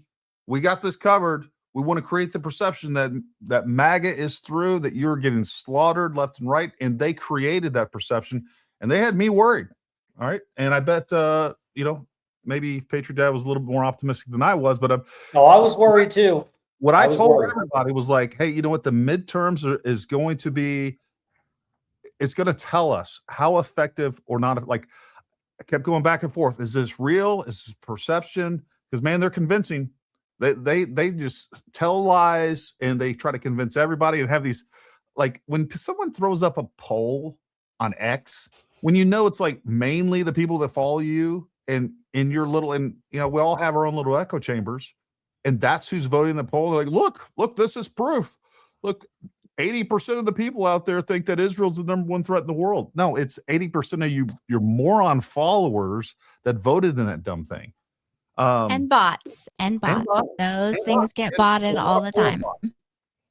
Well, and let's not forget that they left the Democrats off of that poll. Did you see Thomas Massie's poll? Who's the greatest threat to the United States? Is it Israel? Is it Iran? Is it so-and-so? They left the freaking Democrats off the poll. Like the biggest threat to this country are within our own country. Yeah. And he left it out of the poll. Well, all we got to do is look at who does our enemies hate, whether we're talking about China, whether we're talking about Russia, whether we're talking about Iran, whatever it is. Who do they hate? They hate MAGA. They hate Donald Trump because he pushes back on them. He fights them. He destroys them. He undoes so much of what they've accomplished with our other jackhole presidents like Biden. And then on top of that, most of these people they hate the Jews. Now, I will also posit, as I have before, like China would love to replace the United States as Israel's greatest ally. They want to be able to sell them weapons. They want Israel for the strategic location that it is.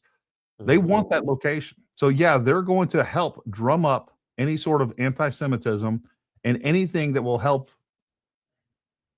Americans decide that we should have a relationship with Israel. Folks, you are being sold not only just a bill of goods, but something that is, you're shooting yourself in the foot. They're convincing you of something that is detrimental to you and the future of our country, whether it's Israel, whether it's convincing you not to vote for Donald Trump. Yeah, let's go back to the Biden era. I mean, every American was sick of what was going on there. Democrats were even done with it. But, just like they do, Democrats They're ideologically driven, and they're like, oh my God, California sucks. New York sucks. I got to go to a red state where I can live well. And then as soon as they get there, they vote for the same exact policies that ruin the state that they fled. I mean, it's insanity. SK, you're up. What you got? Well, I just was sitting here thinking, one of the things that Data Republican has talked about several times is, the influence of the actual influence of, oh, look, there we go. 57% in now. Wow. Yeah. I think he's going to take it. The actual influence that Israel has. And, she says Israel simply isn't a player.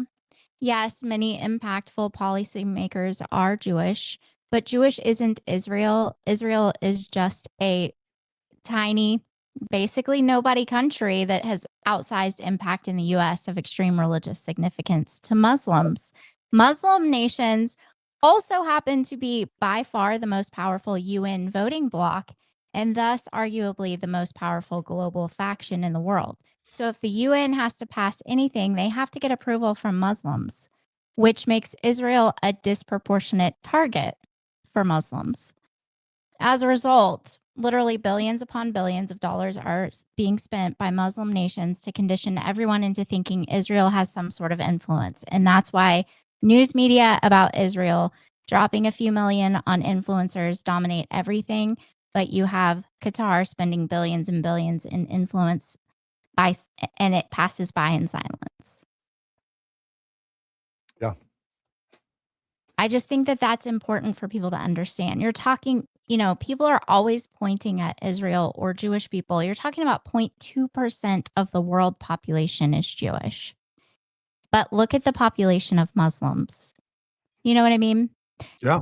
And when you I just read that she said, when you have the UN having to have approval from the Muslim population, you're going to have Israel become a target. And it's not just Antifa. It is China.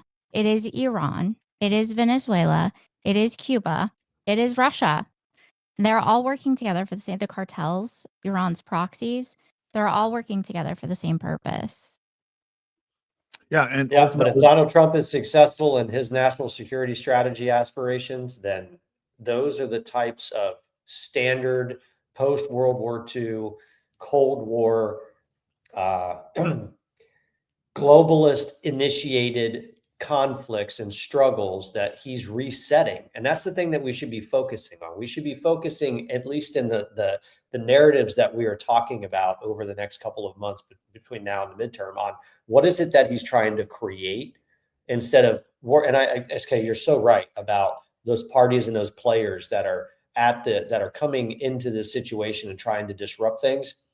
But the objective is to create relationships among those typically warring factions of global dominance, so that they can partner together. And we don't have to be the ones brokering every single one of those conversations and supporting all of those countries anymore.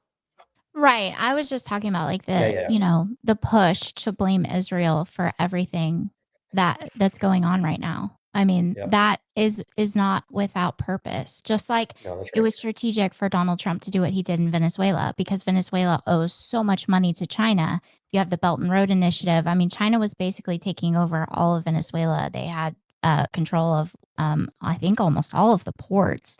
They were about to invade Bolivia. I don't know how that's going. But there are a lot of countries that owe China a lot of money.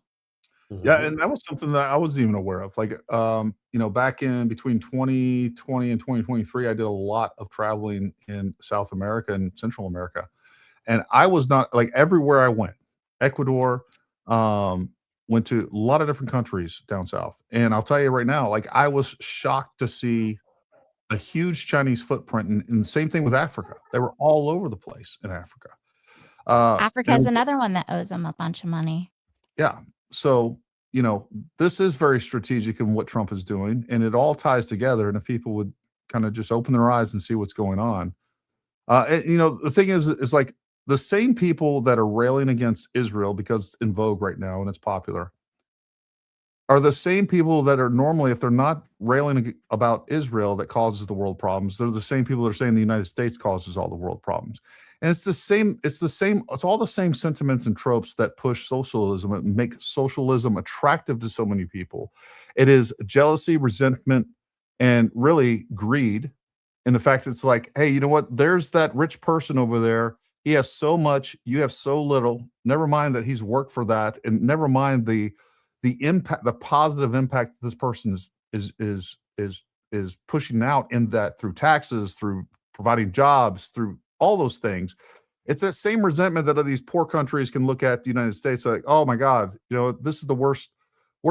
They're meddling all over the place. They're causing all the problems, while never highlighting the positive impacts the United States has had on the world. And let me tell you something. The positive impact that we have all over the world far exceeds whatever evil, because there has never been a country that has had much power and influence that the United States has that has done more good for the world.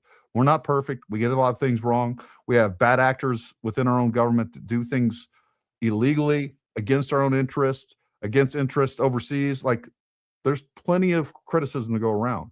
But if you don't balance out that argument, you're just not a good faith actor. We're like, hey, look, you know what? This is what the United States is doing. The United States is responsible for the vast majority of wealth all over the world. Like, capitalism lifts all boats, including boats that are overseas. And people don't think about that, because the world would be in a much worse place if suddenly we got rid of the United States.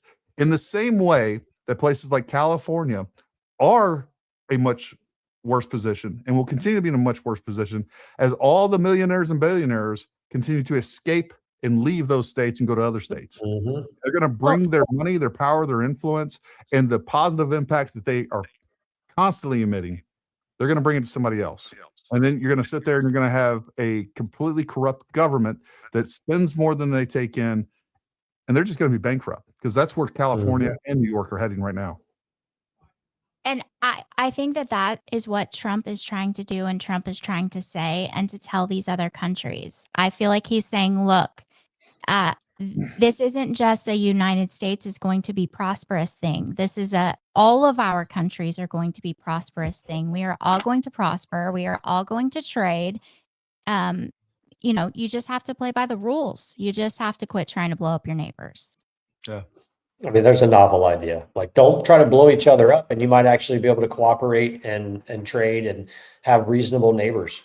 And imagine if the United States doesn't have to be the world police all the time. And if you've got the countries in the Middle East, whether Iran decides to sign on and do all these things or not, or if the countries in the Middle East, along with Israel, have to do a regime change in Iran and take care of it themselves before they have leadership that will work with all the countries in the Middle East, you're going to have Israel and those other countries in the Middle East working as the police of the Middle East. We won't have to be pulled into any of this stuff. They'll be able to handle it themselves. Yeah. No, I could agree more.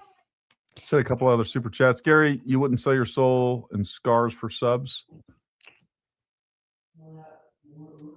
I'm assuming that's a typo, but I hear you. Thank you. No, we're not doing that here for sure. I'm sorry, Gary. I was responding to other comments at the time. No worries. I don't know what you said exactly. CJ, yeah. We appreciate you, buddy. Gifted 5 Paramount Tactical memberships. All the cope and mental gymnastics from the woke right spinning massive congressional loss into evidence of successful presidential runs. They really do. This is the funniest output of that election cycle is this idea that a guy who could barely get 47,000 votes in a district that he has represented for 14 years is suddenly going to turn a 10-point ass whooping into a presidential campaign. Tells you all you need to know about the mental acuity of the people who are driving this bus. Look, if Thomas Massie had not cuddled up to the American Reich swastika wearing Iron Cross dude, he might have actually won that race. Yeah. He might have actually won it. Speaking of the swastika Iron Cross wearing dude, did you see anything that we did about American Reich and, the research that we did and finding out the background of American Reich. No, I didn't. It's some pretty interesting stuff. I'm sure Patriot Dad probably has pictures that can be put up if you want to go into that, but I'll let you finish your super chats. No, we can definitely we can definitely get into that. Something else I was just gonna say before I started a coughing fit. Oh, yeah, I love how all of these supposed conservatives that are saying that Donald Trump isn't conservative enough are now teaming up with UNF America, which is the most basically they're the propaganda wing of Antifa, with the likes of Destiny that are involved with them. They're now teaming up to go after TPUSA.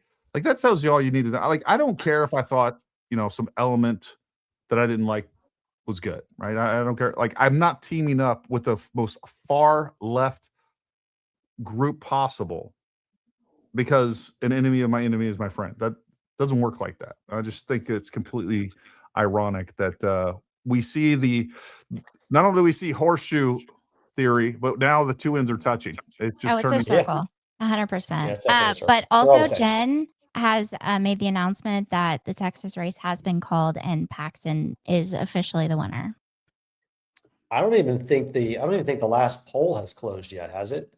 Yeah, they closed at 7, but this is how Texas and Oklahoma work. Our results come in very quickly because we know what we're doing. I mean, look, this is an absolute butt whooping for the Uniparty. Yeah. From a candidate that many people tried to convince Texas voters was not capable of winning on a statewide level, which makes absolutely no sense considering he's run as a statewide candidate, 3 times before this and won. Look, Faga, I don't know where you guys are planning to go next with your platforming of stupid ideas, but if you think that you're going to be able to continue to convince people that MAGA is the uniparty, you're going to have to spend some time thinking long and hard about how you explain the fact that we just kicked out one of the biggest uniparty stalwarts from the Senate out of the Senate. And that's on top of Bill Cassidy getting kicked out just a few weeks ago. I'm so glad you're running out of narratives. I'm so glad you put this up. This was one of the things I was going to talk to you about before. This is what we're not talking about enough is Candace for president. What a delusional like this. To answer your question, this is the next psychological operation they're going to start pushing, that candidate that Candace has an actual chance of becoming president. I mean, and I bet she believes it. And I bet her followers who are, this is a village of idiots. It's a very small village of morons that are completely isolated from reality. But because this is all they know, and they're sitting inside their little village of morons, telling each other how smart they are. Oh, we're so high EQ. We can see things that nobody else can. We can come up with theories that nobody else can. It was definitely not Tyler Robinson. He wasn't even on campus. They get into this echo chamber in this village of idiots that's isolated, and they convince themselves of the dumbest things possible. And this is the next thing that they're going to be pushing. Well, I mean, have at it, because America's collectively going to laugh at you, because there ain't no way in hell this woman would be able to survive a national autopsy, or should I say a national exam of her personal life, her professional life, her ties to the British imperialist system, her husband's ties to Parler and possible foreign intelligence links. There ain't no way in hell she survives that. We haven't even barely scratched the surface of the ties that this woman has to the people who were responsible for the Russian collusion hoax. And she is an asset of everything that we stand against. And there's no way. I mean, this is just, this has to be a joke. It has to be a joke. No, it's not. And again, when you look at their followers, they're an isolated village of idiots. And they're like, everybody I know loves Candace. Everybody I know, everybody that I talk to thinks that Candace would be a great candidate. And it's like, you are like 1% of the population. Not even. You've just isolated yourself into the village of idiots, and you've convinced yourself of the dumbest things possible. And but they believe it. But Yeah. they're led by the village crazy lady, so I mean, it tracks, right? It does. Ironically so. Ironically Somebody so. in the comments asked the question, who coined the term fagga? I did. That's who coined the term. Fake ass black pill wannabe America First crowd. Actually, fagga stands for fake and gay ass Americans. Like none of those acronyms check out. We're either missing an A or missing some B's. I don't know. No, it's fake Read 'em and up. gay ass. And Fake gay and gay ass. ass. Instead Got of MAGA, they're fagga. Got it. Anyone who joined the U.S. military is signed a blank check for the amount of anything up to and including their life. After 22 plus years of service and several combat tours, my check has not been cashed, but we would not be where we are today without their sacrifice. That is correct. And, you know, between pushing the George Floyd craziness that happened yesterday, like the intentional attempt to just ignore who our military is, what our military does, who it's comprised of, with Candace Owens trying to convince people successfully to some extent, at least within the Village of Idiots, that, you know, the U.S. military was involved in the assassination of Charlie Kirk. I mean, it disgusts me at a level that I can't even express. So, you know, there is an attempt. It's always been done by the left. Like all of these things that we've always seen and expected from the left. Now the woke right is mimicking down to a T, the same verbiage, everything that they say and do, the same exact psyops. They're just recycling these things, and they're doing it all. But because it's the same things being done on our side, and they're not. These are a bunch of, like he appropriately said, fagga people. They're buying into it. They're buying into it. And I'm not talking about, and I'm not even talking about like the, you know, the Owen Schroyers and the Candace Owens and the Megyn Kellys. Like these people are just always grifters. They're going to always go where the wind blows and what they think is profitable for them.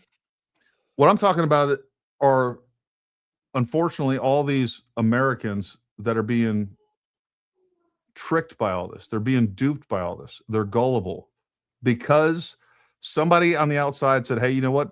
We have an opportunity here.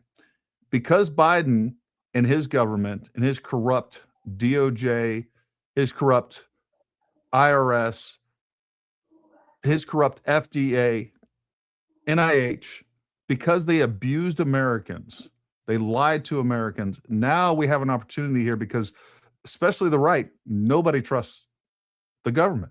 So what we need to do is we need to come up with a psyop that says, actually, it's the Donald Trump, like the reason, the very person that was the antidote to all of that.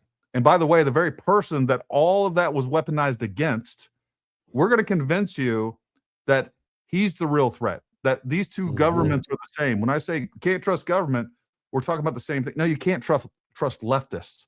You can't trust globalists. You shouldn't trust Donald Trump on his own. Like I could sit here and go through the hundreds of criticisms that I have of Donald Trump. But the fact is he's 1,000 times better option than anything that they're offering. Yeah, I mean, the way that they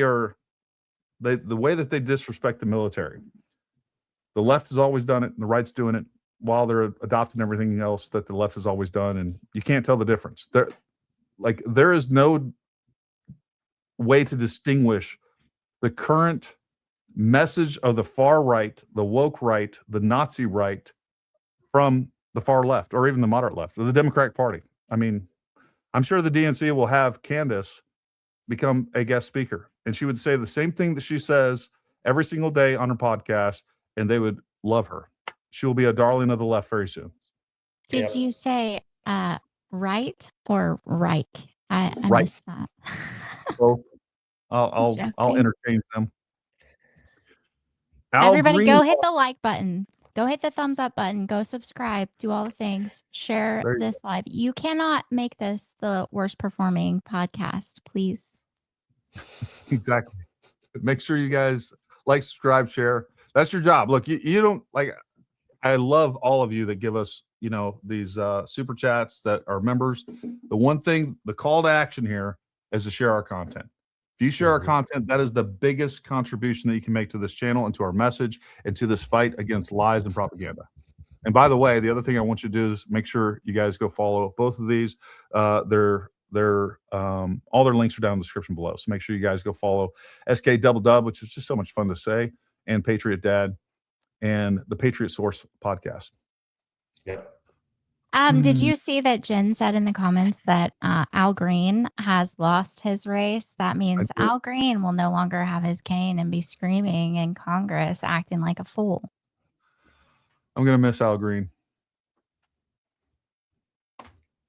Not really. Al Green has been kicked out of the chamber multiple times. He actually just lost the Democratic primary by 40 points. Goodbye forever, Al Green. I think he was a victim of redistricting too, wasn't he? Didn't he try to run in another district because his district got flipped? Yeah, I do. I think Al Green and Jasmine Crockett. Yes. We're going to miss Jasmine Crockett too. Speaking of which, she's right here. It looks like somebody, they pulled some guy out from underneath an overpass, threw a suit on him and told him to go stand in Exactly.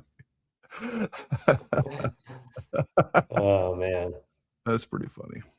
That's pretty funny. A lot of news happening real time right now, folks. That's good stuff. It is, definitely. I'm excited that MAGA is not dead, and all of those losertarians are going to be real upset that again in other states it's being proven that MAGA is in fact not dead as much as they want it to be. Yeah, and crazy. I mean, if you were to believe the losertarians, the only thing that wins primary races is money, right? I mean, that's the narrative that we were told, because Thomas Massie had, which is a lie, $32 million thrown at him from Israel. Turns out it was probably about 18 million on top of the 14 million that Thomas Massie and his campaign spent. You would expect that John Cornyn would have walked away with that race, but instead, it looks like Cornyn spent 8-1 more than Paxton in that race. 8-1. He outspent Paxton and got beat by almost 20 points, if not more. Yeah. Money doesn't buy races the way that these people need you to believe that it does. What impacts races is the agenda that we're working towards. I don't buy the narrative at all that we're going to lose the primaries. I don't, or the midterms. I don't buy it one bit. I don't believe the polls. I don't believe the narratives that you're hearing on social media, but you still have to get off your butt and you have to go vote. Yep. We should tell him about the American Reich and the ties and their background. I've been thinking about this a lot, and I don't know if it's something that I want to platform much beyond just saying they're not welcome, because they're a really small organization. They have a couple hundred members, and I think they've actually grown more because of us talking about them than they would ever grow by them talking about themselves. But the point there is that anybody who calls themselves the American Reich is choosing to use that loaded terminology for a reason. They are attempting to attract a very specific subset of the population who identifies with the dogma of the German takeovers of society and culture throughout the last couple of hundred years. That's why they chose it. The backgrounds of these people are shady as hell. They are not who they say they are. This idea that they're trying to bridge the gap between radicals on both sides is a flat out freaking lie. But here's the thing. They're allowed to speak. They can say whatever the hell they want, but I'm also entitled to say, I'm not interested in partnering or being seen anywhere near you at all. It's not happening. Yeah, no, I think once again, like the Nick Fuentes and the Groypers and this racist socialist sect that claim to be on the right, a lot of these people have convinced themselves that they're more powerful than they are, because again, even though they're trying to have a psychological operation on the rest of the American people that, you know, they have a much larger presence than they do. It's working on themselves. They're lying to them and convincing themselves of a lie. So that's kind of what's going on, and they're overplaying their hand. They think they're much more powerful than they actually are. That's right. Lucas, thank you very much, buddy. We always appreciate you. Thank you all for all of your insights, and thank you very much. Corner Massey 2028 ticket will be floated on Next Tomorrow with Gal Sharpton, Secretary of State. Bring it, you coping retards. I could see something along those lines. So even going back to Tulsi, she may run in the primary for president, but the problem is that she's not right enough to be an attractive candidate to conservatives, and she's not left enough. As a matter of fact, the left right now, the Democrats see her as a traitor. I mean, you know, you basically have a Democrat that's worked in the Trump administration. That's a career ender. She's not conservative enough to be an attractive candidate to us. So she may run for something. I don't think she's a viable candidate. She may try to get in as Secretary of State or something, and maybe Candace will do the same. I don't know. I hope, like you said, please do it. I want you to do it. I want Candace Owens to be a primary candidate for whatever party. Now, the problem is, and I've been saying this, I'm sure you guys have been saying this too, because I think it's easy to predict. The woke right is trying to create a third party, and that does nothing but damage us. And you know, we might sit here and say, oh, it's, you know, 1 or 2%, but the problem is, especially when they're creating and forming a new party, there's going to be a lot of those are going to be some motivated voters, and it could have a negative impact on the 2028 election. But I've been saying this beginning, I don't think this is a strategy for 2028. I think this is a strategy for 2032 that they're pushing. They want to defeat Trump. They want to make sure he loses the midterms. They want to demoralize the right, because if we lose the midterms, we're losing 2028. And if the Democrats win 2028, they're going to get rid of filibuster. They're going to pack the Supreme Court. They're going to open the borders again. And then this new party, that one of their foundations and their central thesis is American isolationism, is going to be pushing hard to essentially usurp the Republican Party in the same way that MAGA did. I think it's a failed strategy from the get-go, but I think that is the strategy that they're pushing for, and they think will work. We'll see. Yeah, I mean, you're spot on. It is the globalist strategy. Make no mistake, folks, that this idea of a third party, of this center party, this purple party that they're talking about, that the Joe Kents and Candace Owens and Tucker Carlsons and all the Duganites are talking about, is specifically designed. It's designed to try to destroy this country and hand it back to the globalists. Yeah.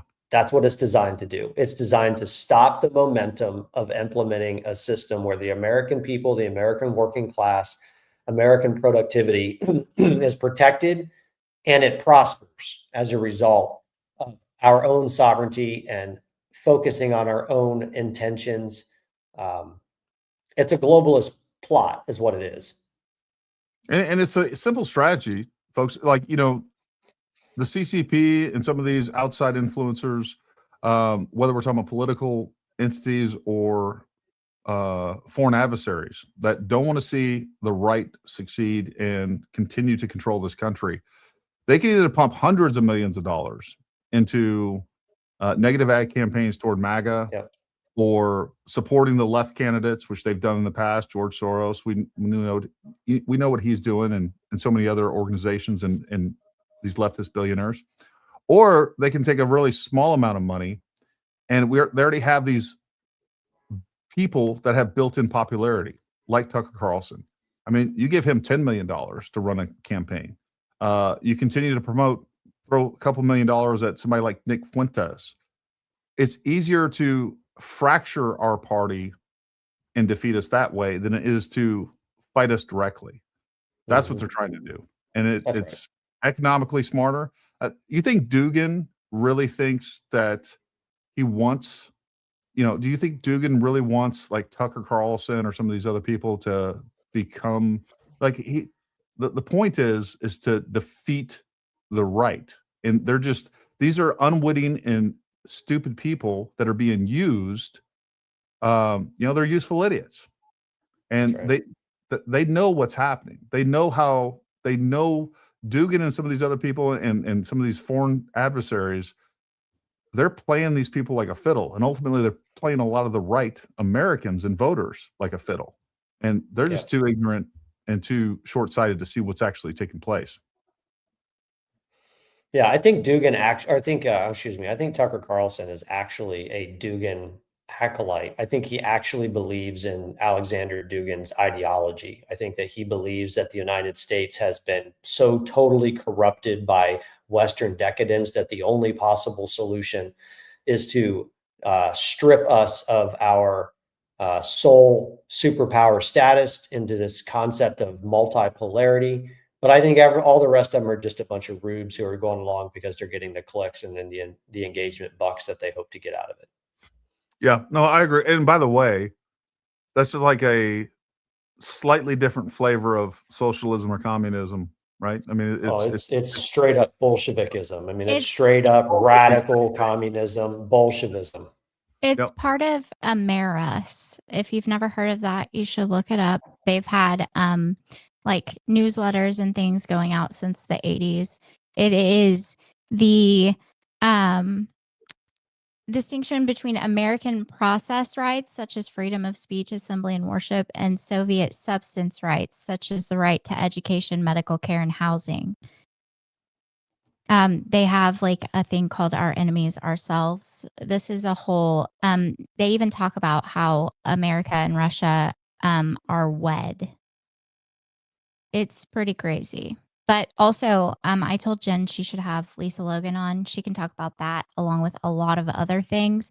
But you need to have her on because she can explain Ameris and she can explain all of the data center stuff, the well-being economy, the abundance agenda, all of the things that are really not great because people need to pay attention to the data center stuff because not all of the data centers are for a good purpose, but there's kind of an op that's going on right now where the code pink types are kind of being put out there to oppose some of the things in order to make people on the right think that they are actually all good when they're not necessarily all good. But she can explain that a whole lot better. Well, no, like when you have leftist globalists running some of these big tech companies that are in control of these data centers, that are funding these data centers, understand that these large AI models are going to be used against us. Now, again, there's definitely some practicality, and we have to be engaged with AI here in the United States. If not, we're going to lose. But we have to make it America first. And we have to make sure that we are not inching towards, or not even inching towards, jumping straight into what these organizations that are opposing the data centers have been pushing, literally, like Elevate Utah, and I can't remember the other one. But the things that they support are literally the social credit system stuff, which is, Lisa has been in Congress up in front of Utah legislature talking about these things because they've already implemented a backpack system. So they've started giving your kids grades other than their actual academic grades. They're giving them grades in different character things. And these grades are staying with them in a digital backpack all the way through college. And it's just like during COVID when they had the digital backpacks that were like the money situation, the digital wallets for the school systems. But they're implementing these things very quietly and people don't even realize, and they're just inching closer to the social credit type thing. Like you're going to end up going to the pump and they're going to say, you can't get gas. You've already used all of your allotted fuel. You've already put out too much carbon emissions for the month and you can't get gas. Yeah. Because it's all tied to the UN Sustainable Development Goals. Yeah. And it's communist slash globalist agendas that are being pushed on the American people. And again, they're going to use rational explanations that a lot of people are going to buy to accept something completely irrational and illogical. That's how propaganda works. That's how people get conned. Like, these people aren't, the people that get tricked, they're not stupid. But they're buying into something, it's like they're buying into something that's just not true. Well, and we're being manipulated. People need to wake up. And the other part of this is something you touched on just now is like, we cannot look at everything from a binary standpoint. All of this stuff is extremely complicated. It's messy. I think we have to understand that these data centers and AI is the future, whether we want it or not. I wish we could just have a big EMP and go back to, rubbing two sticks together and create a fire. We'd probably be much better off, but that's not where we're going. And if we're going to continue to fight and survive as a country against all the other countries that are implementing and everything from quantum computing to AI, like, we have to be a global contender against all of this stuff. But we also need to make sure that people are going to get so stuck, like, no, I hate data centers, or no, data centers are so great. Like, we can't see the nuance of what's happening underneath, which is what they don't want you to see. And that is, again, just like she's talking about, essentially these public data scores and all these things that are being implemented while you're not paying attention to that. And then all the AI surveillance capabilities that are going to be implemented. So that's what's happening that we need to pay attention to and not get caught up in good, bad, black or white. There's a lot of things that we could use and that we could implement for the good of the country and for the good of the individuals within this country with technology. The problem is we have a lot of bad actors that aren't going to use it that way. So I don't know. I would love to have her on so we can talk about that, get into that, and hopefully, because the other thing too is I know like half the people running this country, when it comes to our politicians, that have the capacity to, push forward good legislation that will mitigate how these things can be used for evil. They don't even know what's going on, quite frankly. Like, we're too caught up in like, oh, the Iran war is bad. Oh, freaking, whatever other thing that's trying to grab our attention with. Yes. And I don't know if you know any of this, but I worked with Lisa and Data Republican to expose the whole ecosystem, the democracy spreading ecosystem. I'm sure you've seen Data Republicans posts about those things.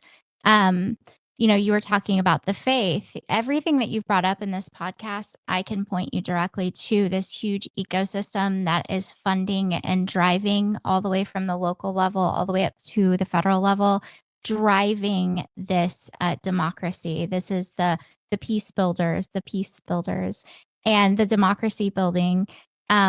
This is all a part of a big, huge, crazy plan. And it sounds insane, but they literally sit around in meetings and talk about it. And it's the braver angels that disagree better, which is what came out immediately after Charlie Kirk was killed, where you had Governor Cox coming out pushing disagree better and the dignity index. And you had the Ermia Fenian thing that I found and again, passed off to Data Republican to be able to publish, to tell people about Ermia Fenian and the leader of the armed queers, and receiving awards from Utah Global Diplomacy, which the award was for the work in support of UN Sustainable Development Goals. And, you have less than 24 hours after Charlie Kirk was killed, the Mormon Women for Ethical Government registering the website that they've been using for all of the, disagree better, dignity index type things. You have Ermia Fenian was a coder with the dignity index, grading. Tell everybody who Ermia Fenian is, just so that everybody's on the same track. Ermia Fenian is the leader of Armed Queers Salt Lake City. Was now in DC, full-time activist. Trans-Iranian, yes, came here when he, whatever, was like 2 years old. The family is very involved in the Baha'i faith. I think a lot of the stories that are told publicly, when you go back as far in articles as you can find that reference Ermia Fenian, there's only one article that says he. So I think basically beyond that, forward from that, I think a lot of the stuff that's been said and stories that have been told aren't necessarily true. Because one of the aspects of this whole democracy spreading ecosystem is the interfaith part, where it's not just a one world government they also want like a one world religion, and it's kind of akin to the Oprah The Secret type of a situation where you are the god of your own life and you can like, manifest and control things. It's very it goes against basically everything. This is the evolutionary leaders. This is there's Epstein ties here. There are a lot of ties here in this whole democracy system. This is where there are fired USAID employees involved in pushing this. This is what we call like the color revolution ecosystem. Multiple NGOs. 10. Well, I think it's 10,000. Yeah. Well, I mean, think about this. What a better cover for a foreign propagandist that is operating openly than being trans. Like, that makes you pretty much untouchable in certain areas. And by the way, Utah is one of them. Like you're pretty much going to be like, you're going to be left alone because you are now part of the sacred cow of the left. It gives them so much freedom of movement just by, you know what? I'm a foreign actor, and I'm just going to come in here and assume the identity of the opposite sex.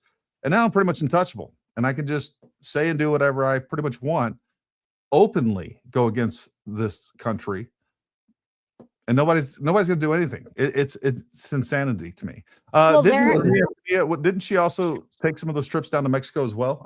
Cuba? Yes, they're a sponsoring partner of the Vecermos Brigade or whatever it's called, where they take those trips down there. So is Code Pink, so is PSL, so is Communist Party USA. There's a whole list. You can go right on their website and look up those trips and see who funds them. It's public information.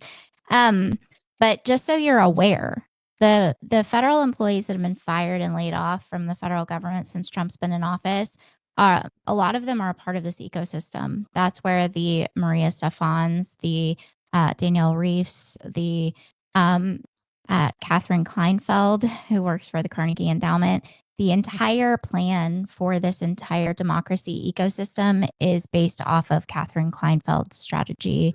It's the 5 strategies of whatever democracy. I can't remember the title of it off the top of my head.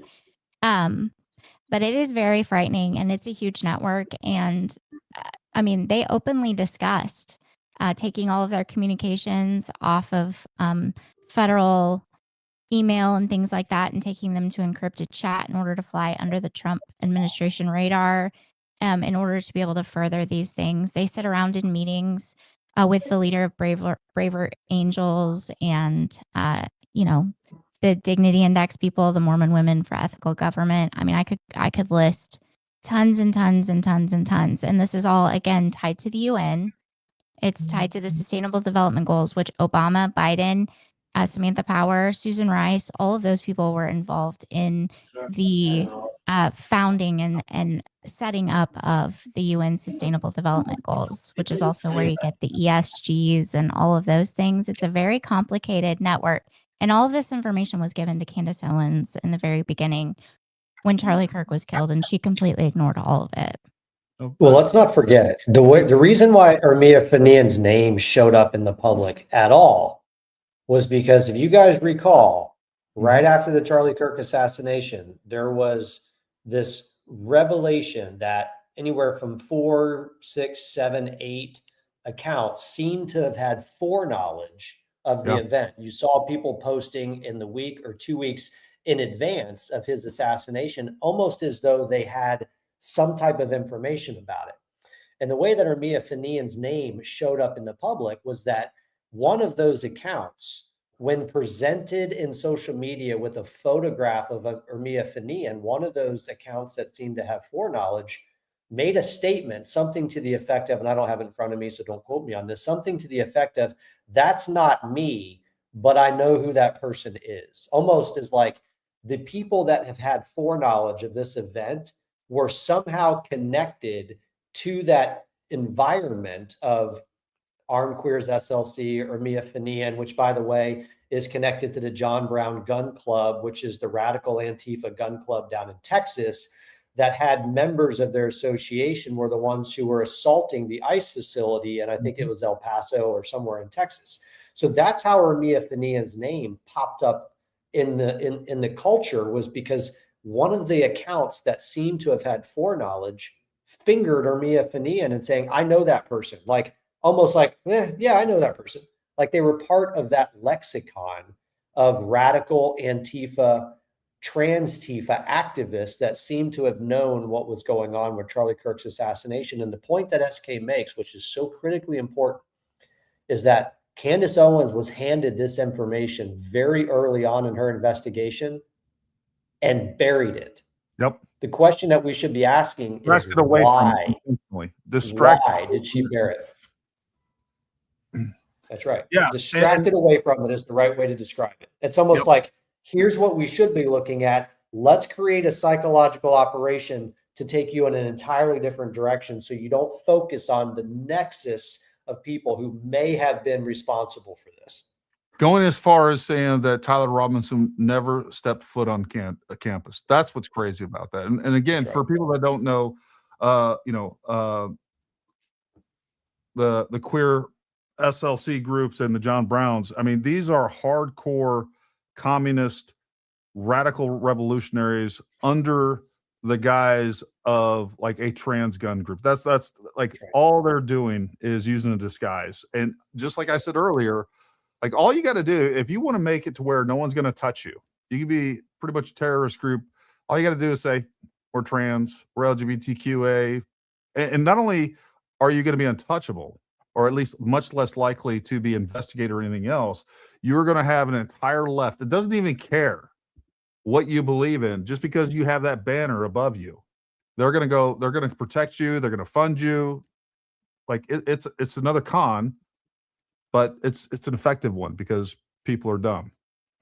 Yeah, Candace completely distracted everybody away from that intentionally, and she's still doing it to this very day. And that's the other thing too, is like she's multiple times have said, like, hey, you know what? I think Tyler Robinson had something to do with it, but never once has she investigated at all.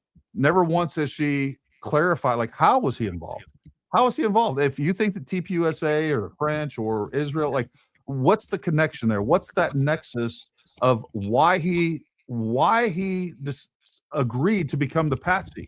Or like, and why was he 3.5 hours from his house? Why was his rifle there? He's the patsy. He didn't shoot.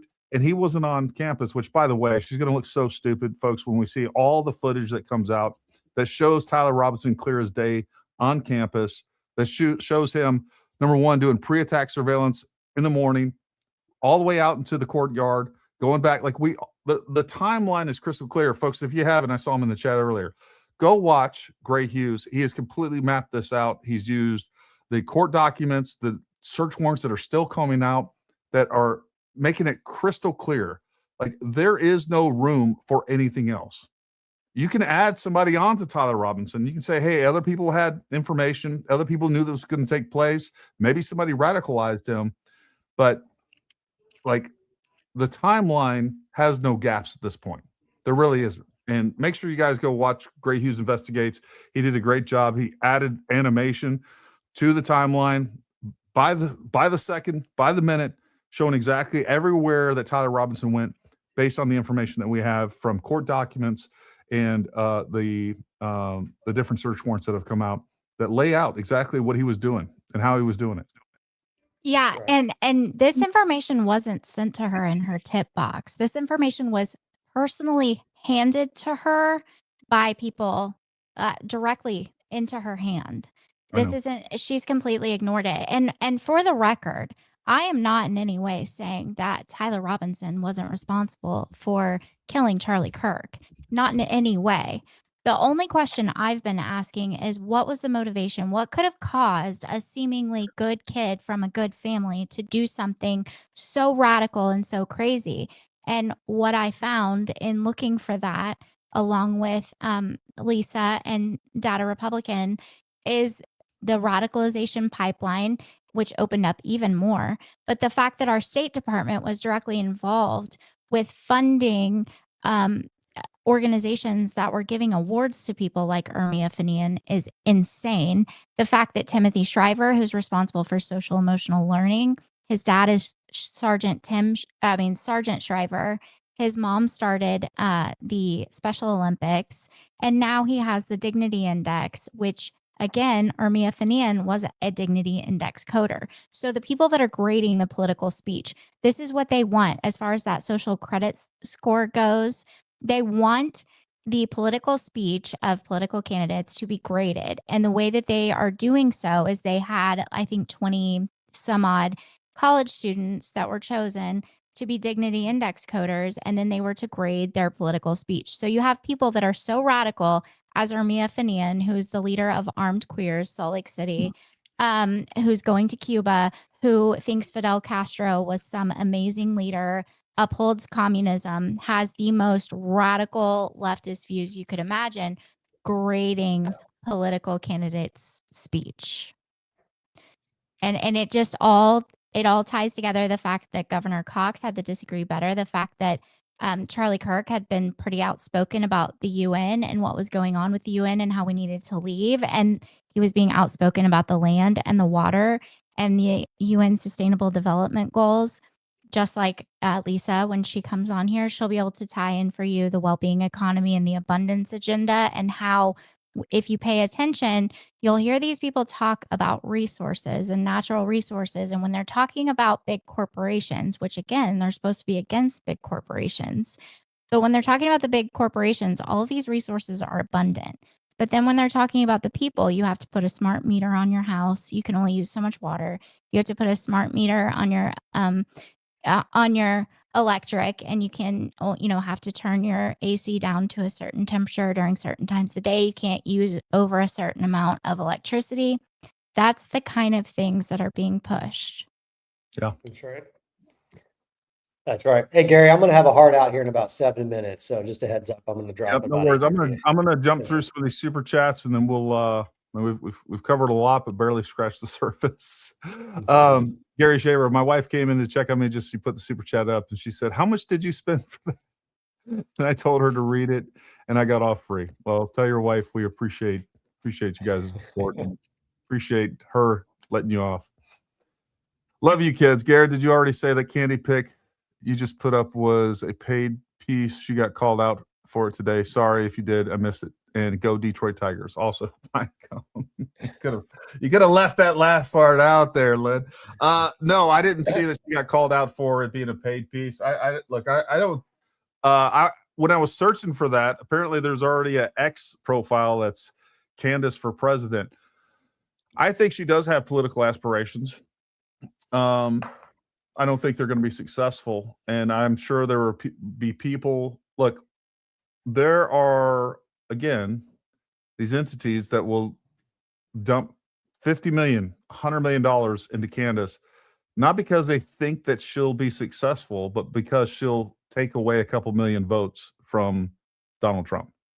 That's right. That's the op, folks. It's as simple as that. Can you imagine Project Constitution standing up at the podium in whatever office that Candace Owens were to win an election to assume as her press secretary, with his dirty fingers and the hat that's never been washed? Like, that's the type of people surrounding this batshit crazy demon queen of cult lunatics. And to think that she's going to run for political office is just stupid. I mean, I'm not even convinced that Colin Campbell of Project Constitution is even mobile. So he's got like wheel up there in a chair, or he's just going to sit there and eat boogers in front of the camera and be Candace Owens' mouthpiece. No, and the other, I don't even get into it. Mackenzie says this is frightening. It is frightening. but this is reality, and this is why that the conspiratard brain rot is so much more exciting and so much more fun than the truth. This is why fiction will always get more views than reality. But people need to hear it. And hopefully we've been able to break this down in a way that's not so overly complicated. The fact is there's a couple of simple messages here. Number one, you got to be as informed as possible. Number two, you got to be part of the fight. You got to be out there fighting against the lies and the propaganda that are being pushed by all sides. We cannot suffer a lie to go unopposed. Can't do it. Mm-hmm. This is we should be at the broken windows policy when it comes to propaganda and lies. We've lost the mainstream media. They have no credibility, and rightfully so. And all they've done is shift fire over to social media, and it's the same things being pushed. But we need Americans to know what's happening so that you're not tricked into, like Israel's the problem. I was thinking about this today. If Israel was just suddenly gone and Iran was just there to act freely, do you think that would do anything positive for the Middle East? And look, I know the brain rot people that just their number one, their central focus on everything is the Jews. Yeah, they'll be like, oh yeah, the whole world would be better if the Jews were gone. It's just not true. It's not true. Israel brings a level of stability, and also by with and through the United States, us being able to use them as a partner, us to be able to project power through them. That brings stability to the Middle East that we can't appreciate because they're there, right? It's hard to prove a negative. But imagine if they're gone, nothing changes. But if we have Iran gone and we don't have Hamas, Hezbollah, the Quds Force, the Houthis stirring up trouble, conducting terrorism all throughout the world, that's tangible. Like you can look at that and see what a difference that would make. Imagine if we got rid of the IRGC and we had a free Iran that had some form of democracy over there, hopefully a constitutional republic. But they're actually a partner over there. They have lots of resources that we can work with. That again is just another area, another ally that we have in the Middle East. Gary, you would see, just in a very practical standpoint, and I'll say this and I'm going to jump here in a second, but you would see an immediate impact in the day-to-day lives of the American people if Iran was not able to act as an agent of chaos in the Middle East. There is this thing called a terror premium that gets slapped on to every barrel of oil that's sold on the global markets. And I think it's right around $15 per barrel. Understand that we're talking about right now, 15% or so of what the global markets are paying for oil is there simply as a way to extract productivity and wealth from you, the consumer.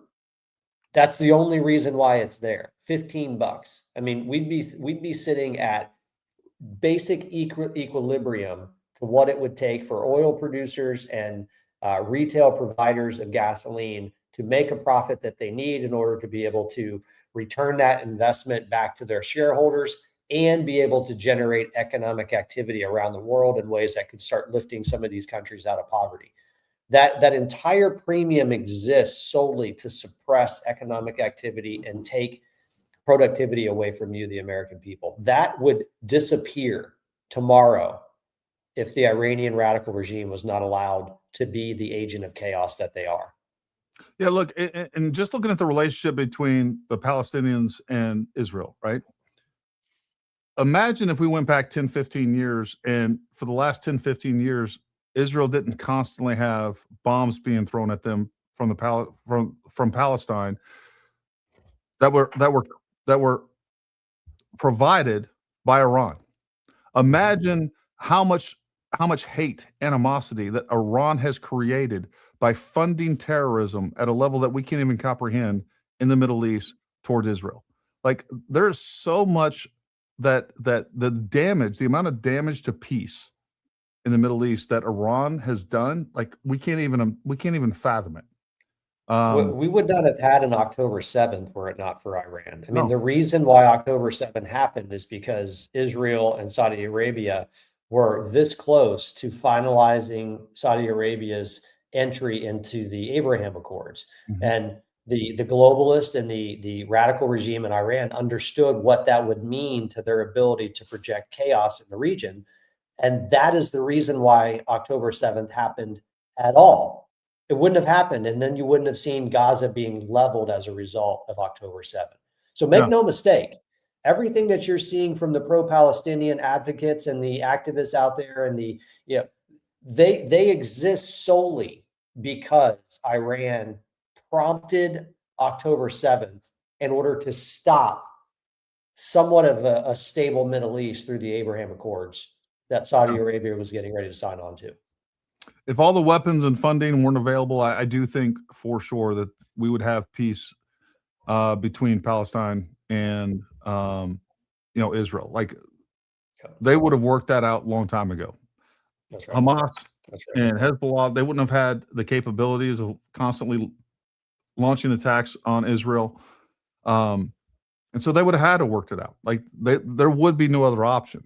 And you wouldn't have all the hatred, righteous resentment that comes from Israelis toward those that live in Palestine. That's right. It's a mess. Well, listen, Patriot Dad, we appreciate you. I know you got to get off here. Thank you very much for. Thank you so much for having me. My emotional support, Patriot Dad. I was nervous. I was really nervous. Well, you did great. I'll see you guys later. Have a good night. SKDoubleDub. Well, let's close this thing out. Leave Jen has something that you need to play. Oh, okay. You have to play it for your audience. I think they would appreciate it. I like to add some funnies in because the stuff I talk about is really deep and there's lots of it. It's very information heavy. I know it's very confusing. It's a lot to keep up with. So I like to throw some timeline cleanse funnies in there. And you have to see the song that we call them our back office guys, but there are two guys that watch the podcast and help us. And they've been making AI songs and some videos for us to play. Poured up the cracker barrel, so baby, just let it go. So busy in the backfield, now the cash don't show. Hush money from the heifers, politician on the low. Cow money, what? Cow money, yeah, IRS looking funny, but he swear it's all reported, honey. Cow money, cow money. Single mom in DC, now she's singing like the canary. Quincy Institute award on the wall with the real prize in the stall. Libertarian with livestock trying to silence them all. Gary in the group chat, we got him on the farm fraud. Messi tweeting back, fake news, I just love my cows, y'all. Imagine the audit, sir, with the W-2s for the move. These are emotional support, veins, IRS, she out here doing interviews, filling on a tee. While he's smoking voters, trying not to lose a seat. Moral of the story, never miss the barn with the bay. Cause one bad break up in your cow money on display. 95 BPM, riding slow like a tractor in the lane. Thomas Massey got the game looking like a barnyard chain. Cow money. Cow money.